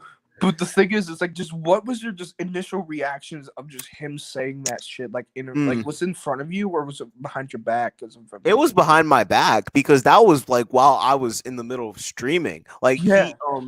So Deku wanted to talk to him, I think, about something. yeah, it was So they something. make a party chat, and then he decides to talk about my girlfriend behind my back, and then and then like he wants to come to my stream, talk all that shit like he does. So then we have our moment. I confront him, and then I kick him out because he's causing a problem. So Like always. yeah, so like I kick him out. Then next thing you know, Deku starts streaming, and Deku brings up all the stuff that he was saying about my girlfriend. And the thing is, he's lucky I don't live in Arkansas, because if he would have, Oh, dude, if I would have heard this shit and you would have lived in Arkansas, I'm gonna be honest, I probably would have just dropped his address right there. Oops, I didn't mean to drop this. Definitely don't go oh to my his god, house if and I whoop lived in his ass. Arkansas, if I lived in Arkansas right now, I'd be rotting in a jail cell. Oh, dude, like I'm gonna be honest, I can imagine you and Jenna jumping his ass. Oh, Like, like she would still be here in Virginia. She'd still be here in Virginia. I'd be like on the first trip to Arkansas. Like holy shit, dude. I'd be there. Like I'd even try to sneak a shotgun on the airplane. Like I understand, dude, because I understand it, because like this is someone that you care about so goddamn much, and you got someone that literally just disrespected her on the stream, like what, like not even that long ago, and now he's like sitting there saying, "I'm gonna fuck your girl like you never have before," when in reality, like this dude does not even know this girl, like it doesn't even have a chance with this girl, and he wants to like talk all he that like mad shit. knows like nothing about like our relationship or anything like that. Yeah, Like he you don't, wants to yeah, like come over here. it's like, dude, it's like you really think that you could just whip out your dick and girls are gonna suck it, dude? Like you're a dumbass. You're a dumbass. You think like it's anime where it's like it's like the fucking hentai main protagonist like just somehow ends up getting fucked in the harem. Like, dude, that's not how this shit works. Like, I mean, as much as you wish it would work, dude, for real, that's not how you talk to women. You don't just scream at them and then threaten to rape them and then sit here and play amnesia and go, "I didn't say that, Deku. I didn't say that." But then moments later, you're But then moments crying later, because you did, plays the and then video, and he's like, and then he turns around and goes, "I did say that." See, that's the funny thing. That's what I found so ironic, that it just felt like it came full circle with YKJ's situation. He harassed a 15-year-old girl, right? Just like how he harassed Jenna. And he's going to pull the "I didn't do that shit" card because, of course, his mom's in front of him. And his mom wants to pull the whole autism card, right? Which, honestly, I think is complete bullshit, because regardless he if regardless if your son has Asperger's syndrome and he thinks in the mind of a 10-year-old dude, like, you can't be doing this shit.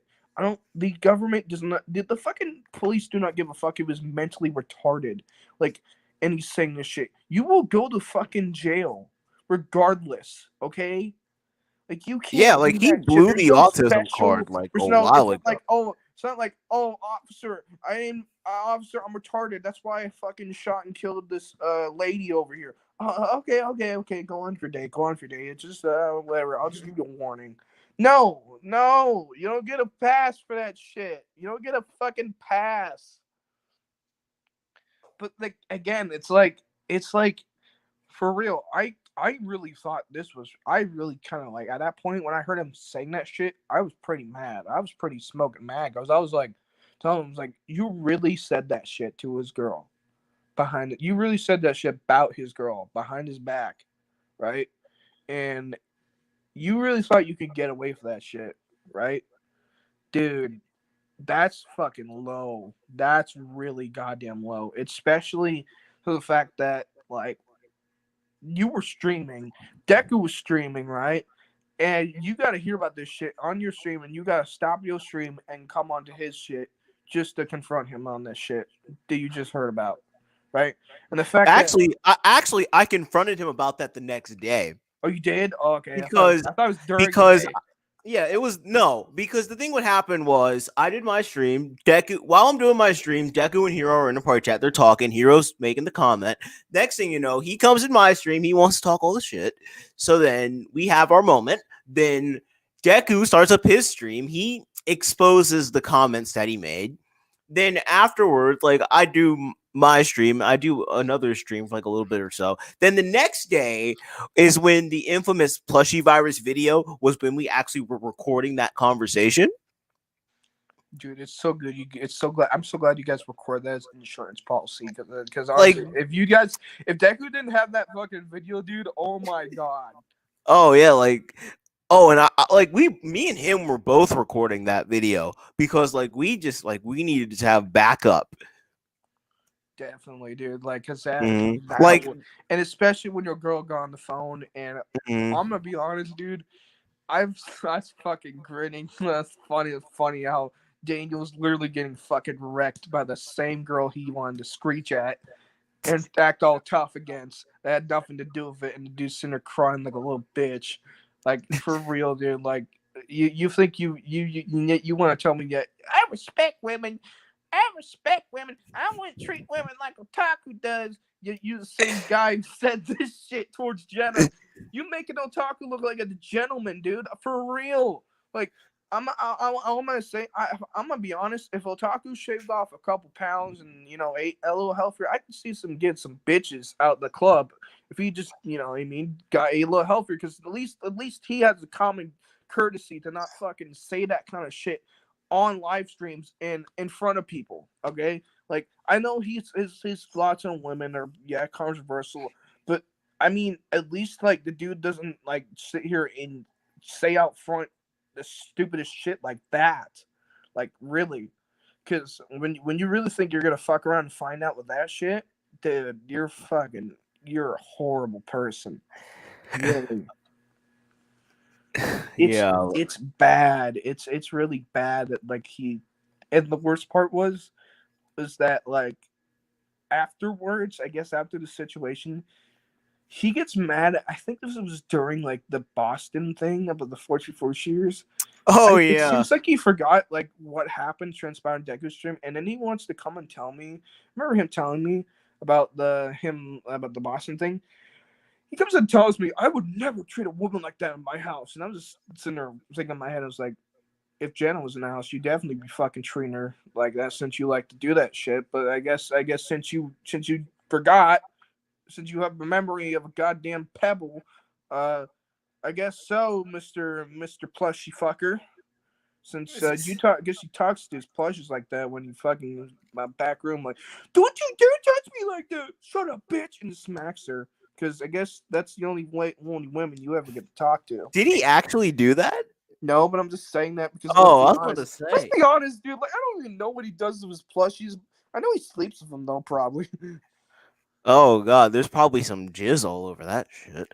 I'm If he not gonna sleeps with them. confirm he fucks them, but I'm gonna be honest. Like, um, I mean, with It's my something plushies, that like it's something that if you heard it, you could believe it. Though I bet. yeah. To be honest, I mean, I'm gonna be honest. No matter if it's true or not, out of all the shit he's done, you could honestly believe it. You just could, because his reputation is so fucking horrible at this point. Like you could make up the most fucking unlogical shit, and it could sound true. It could sound true just because of his character, just because of how he portrays himself on the internet. I don't blame anyone that thinks that he actually fucks plushies, just by the way he acts. Because let's be honest, there are people out there on YouTube that have these horrible that act like fucking assholes, and people make fun of them for the smallest shit, right? Like, what is it? Like, god damn it, what's that one guy that was Chris Chan, right? Everyone made fun of him, right? They fucking called a bunch of like pizza delivery orders to his ass, right? Just because I think he doxed his fucking. I guess they got his address, and so they Well, started. his address was out there for like years. It's been Yeah, out there and for so like like over, yeah, people like started years. trolling him by fucking ordering like Domino's and Little John and just all these things, and he started getting mad at him, right? And the trolls just started using his like own like disadvantages against him. And that was the thing about Daniel, is that like literally he's so open with himself. He doesn't realize that like you tell people that you have plushies. You tell people you like anime. You tell people that you show the way you present yourself, dude, and yet you want to act like the tough guy, right? And think that they don't have nothing to go against you, dude. And then he wants to bring up the irrelevancy that I have plushies and all this stuff. Like, dude, I don't run around the internet and fight people, all right? Because I know for damn well that I already revealed a little too, like, with my profile picture just alone, people can already dog on me for having an anime profile picture, right? So what else? What can I really use as ammunition? Because I'm not a fight. I'm not really an argument person, really. Not really a confrontal person. You have to really, really take me off. I just tell him like, hey, look, this is what I think of the situation, right? I don't get mad at him unless you have to really take me off to really make me mad. But Mm-hmm. with Daniel, it's just looking at everything he has done. It just shows that like literally this guy has no sympathy for probably what he has done. Really, he doesn't realize what he really has done at this point. Like he wants to defend pedophilia. He wants to defend using homophobic slurs, and he tried to come at me and tried to run me off the internet by saying that I sent him lolly shit. When in fact, on his own Discord server, he has sent lolly as well, and even made it a rule that I could send lolly in his server. Yet he never banned me or anything like that, right? And he wants to turn the tables and say I did that shit, right? Because let me keep this in mind for everyone. Whenever he was leaving the internet, I guess he Mm-hmm. fucking get he okay. So this was during when Bad Fox raided his server, right? And so of course like he of course the dumbass did some really sick shit, including literally he actually deleted his server because just like Bad Fox likes to do, he changed the server picture to a penis and called it the penis server, and he had to completely delete it and restart a new one. And however, he kept joining through all the accounts, like, and on for some fucking reason, all of them ended the word sex because uh because he's fucking because Bad Fox of course can't get his dick get wet for any goddamn reason because he's such a child. So I had to he made me a moderator, right? And he's rebuilding his goddamn server multiple times. And I literally look at this dude. I'm like, I go to Leon's server and I know there's an alt identifier. And I'm like, I shows a Daniel like, dude, just put this shit on your server so you'll fucking leave us alone. Because what the alt identifier does is it checks your account, make sure you don't have alt accounts and shit like that. You're involved in any raids and shit like that. Uh-huh. Just make sure like you're not like just like if you're gonna plan to fucking spam and shit like that with ads and all that shit like that and you have a bunch of alt accounts ready and locked and loaded, it's not gonna let you. You have to do a survey thing, which on Leon's server he has disabled where you have to reply to it, but it's just a little nice little thing. So he had that thing on his server, and during this little thing, this was when shit really hit the fan, right? So Mm-hmm. he tells me in a clip that he's deleted his Discord and he's gonna leave me in charge. The person that's been extorting his fucking little loophole to see if he would even do anything to me, left me in charge. Now, fortunately, and I actually should have really went back and just took screenshots of all the etchy he sent, especially the lolly shit, to kind of explain, kind of really, really show you guys what I mean by really he would fucking break his own rules. Because I'm gonna be honest, dude, like I find it hypocritical how of his favorite word, hypocritical.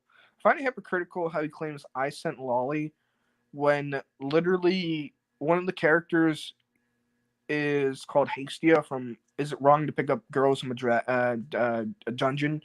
And okay, the character in question is okay. She's a goddess, right? But she looks like she takes the form of a younger, like lolly kind of girl. And Daniel wants to claim that that's legal because she's a goddess, but yet she looks like a fucking minor. And he would send fucking pictures of her like fully naked, where you could see her vagina and her boobs, and her getting fucked and her getting tit fucked. Yet he claims that that's legal. Yet you want to run around and tell people that I sent you shit that was questionable. What the fuck, dude?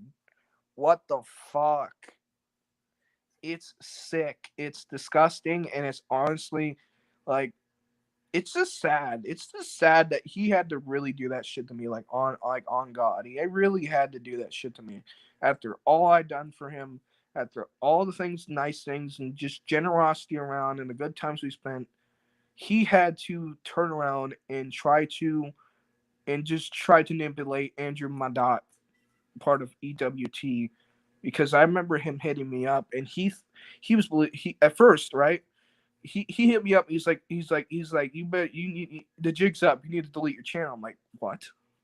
He's like, and then he's like, you're in the lolly shit, and I'm like, what the fuck are you talking about?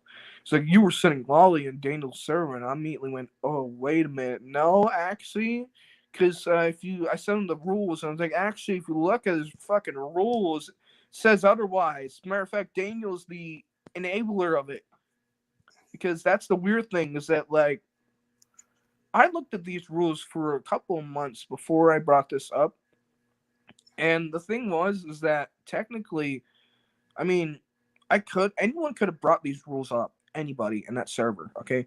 There were a couple people that could definitely have brought it up, like Leon or, Kevin Daddy, or just anybody. And plus, the weird thing too, and I heard this too, he had minors on his server too, right? That was the other thing. He had a bunch of minors on his server, and yet he claims that his ecchi section was 18 plus. Well, actually, in the ETWT group chat, I actually proved that actually no, his not safe for work channel is not made 18 plus because it does not have a exclamation point next to its logo name.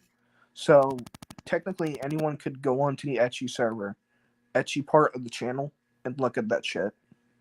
So no, he did not actually 18 plus it. Plus, also, regardless, even if you 18 plus it, you're still sending child porn in there with Yeah, minors it on the doesn't server. it doesn't So justify it it. kind of So out yeah. it kind of outdoes what you're trying to do.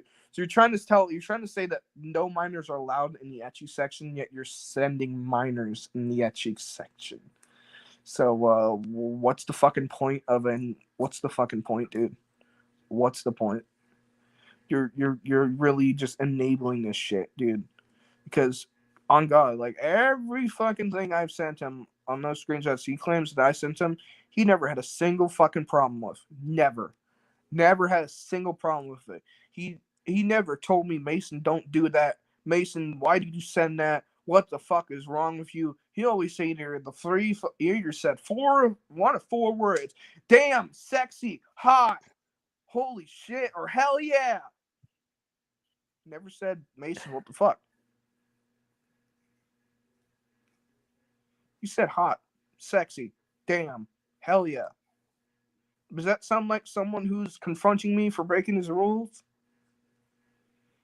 Sounds like someone who's enabling because favoritism.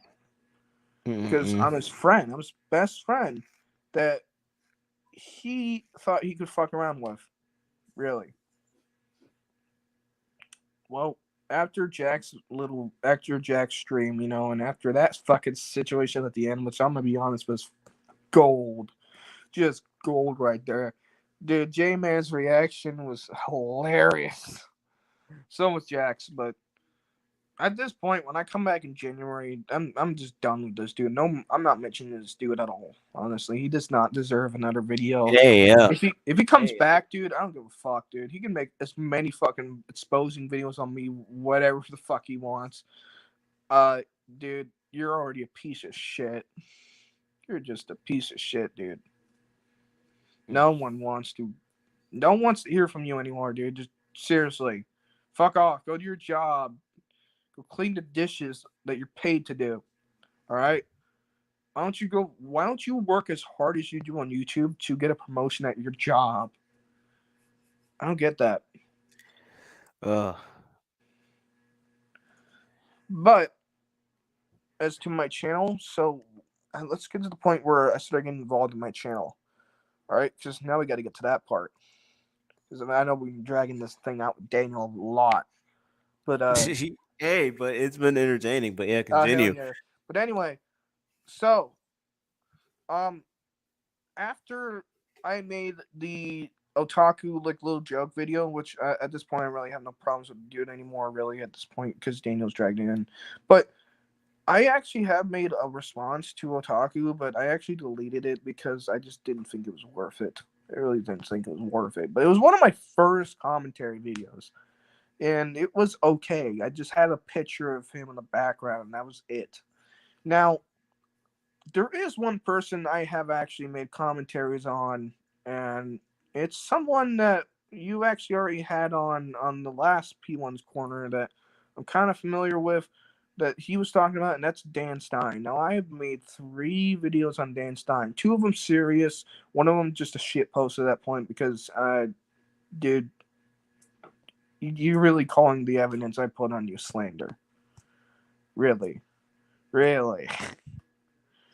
But technically, throughout my channel, I have made commentaries on Yandere Dev, talking about the Osana update being delayed now, at the time, the update was not put out, but actually it's been put out now. So I I'm not gonna delete the video, but I feel like next time if I do another Yandere video, I'm probably going to mention that yeah, maybe that little video is a little redundant. So after that, let's see. I went from that to doing normal commentaries like let's see.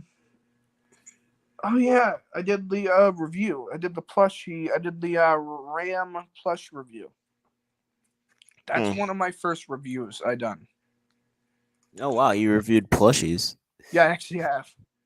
Yeah, it's ironic. It's ironic. So the thing is that when I review these plushies, what I mean, I'm doing it as a more of a like, trying to get people that want to buy these if they want to see what they look like. You know what I mean? Now, granted, I didn't have a tripod this time, so the video was filmed a little weird, but it was a pretty decent video. But we got some good views, and after that, so then that's when I started the ever so Mason effect. So this is where this stuff starts getting interesting. So Mm-hmm. this was during when Daniel's little ambiguous show was kind of the big thing at the time, for him at least. I wanted to do something like that, but a little bit different because, of course, I don't want to be on there and start shit like he does, because he loves that shit. So I tried to do something the opposite. What I wanted to do is I wanted to talk about news articles, topics, gaming, or just anything that happens in the month, anything that happens that week.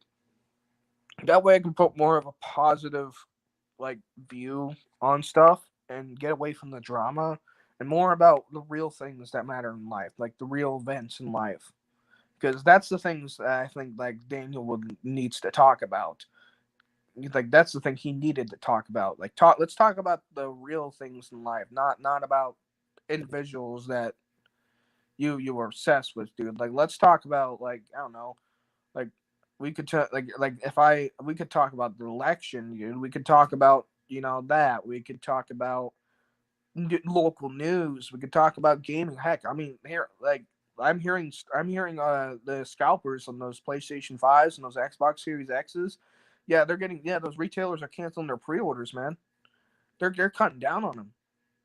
They ordered like 1,000 PlayStation 5s and their pre-orders are getting canceled. You know what I mean? That's making news. You know what I mean? So that'd be good stuff to talk about. That's what I look forward to in my shows. I want to talk about stuff that are relevant, stuff that's going on, stuff that's interesting. People want to hear. Especially my favorite episode was the one where we did the PlayStation 5 teardown video. That one was really interesting. Getting to see the console Mm-hmm. taken straight apart and getting to look at all the tech inside of it. That was very interesting. So as for the show, something I've done pretty much a lot of changes. Different like I had Lennon on there as my co-host, and we did a couple good like shows, and now we have I Poke Spot on there, and now he's my second co-host.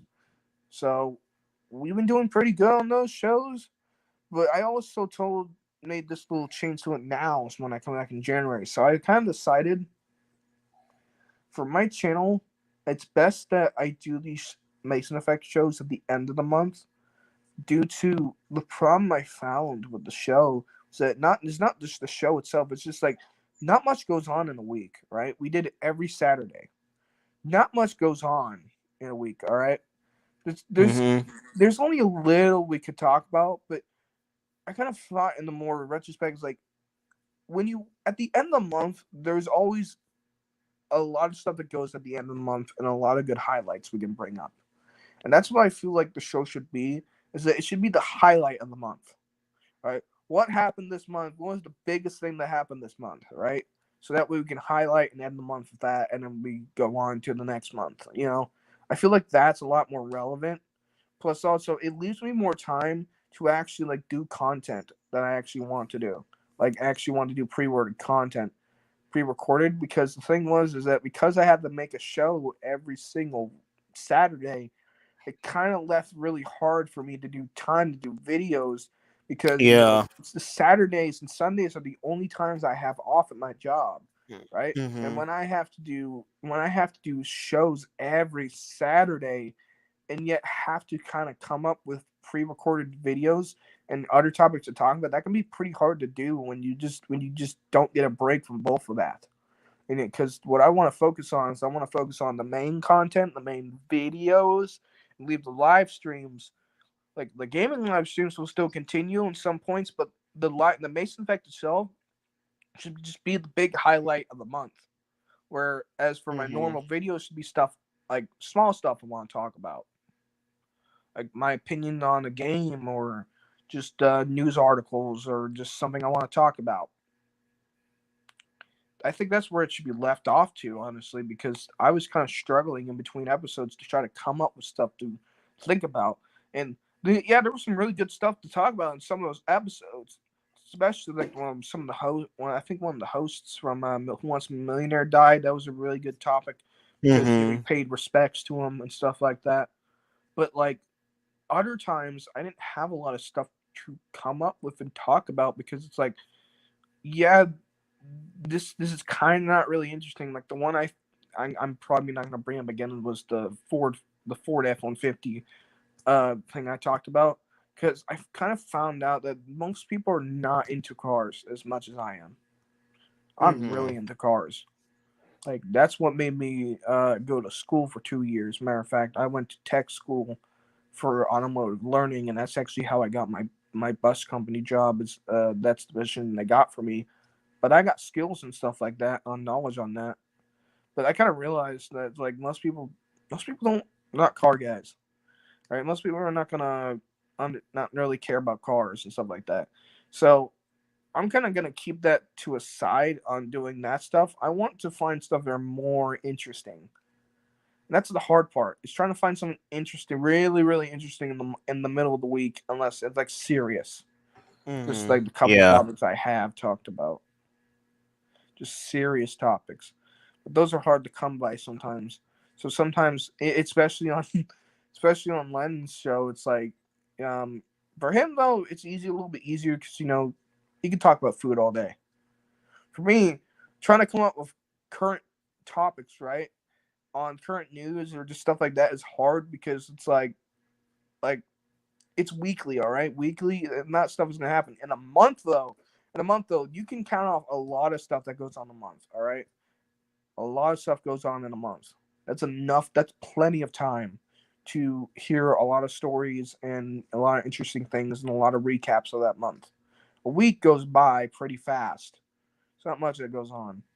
So that was my situation with the live stream. Now, my normal videos, after taking my break in January, I have decided after doing some after doing some of my videos, looking back in some of my commentaries, I kind of actually enjoy the commentary.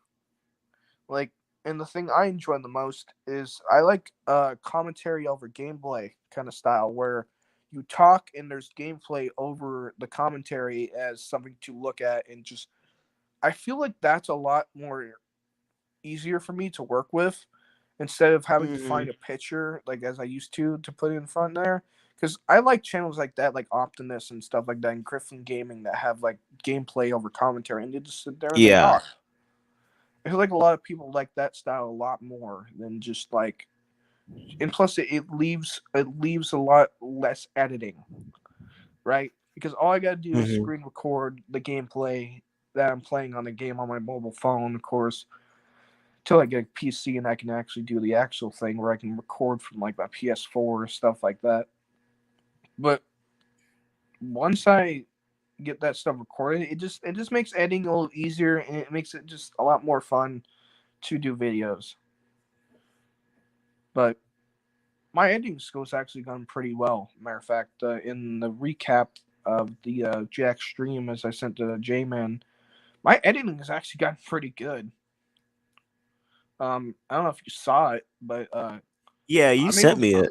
I'm able to Yeah. I'm able to do like like jump cuts in between editing and all that kind of stuff, and just make it pretty entertaining. So that's the other thing I'm pretty good at.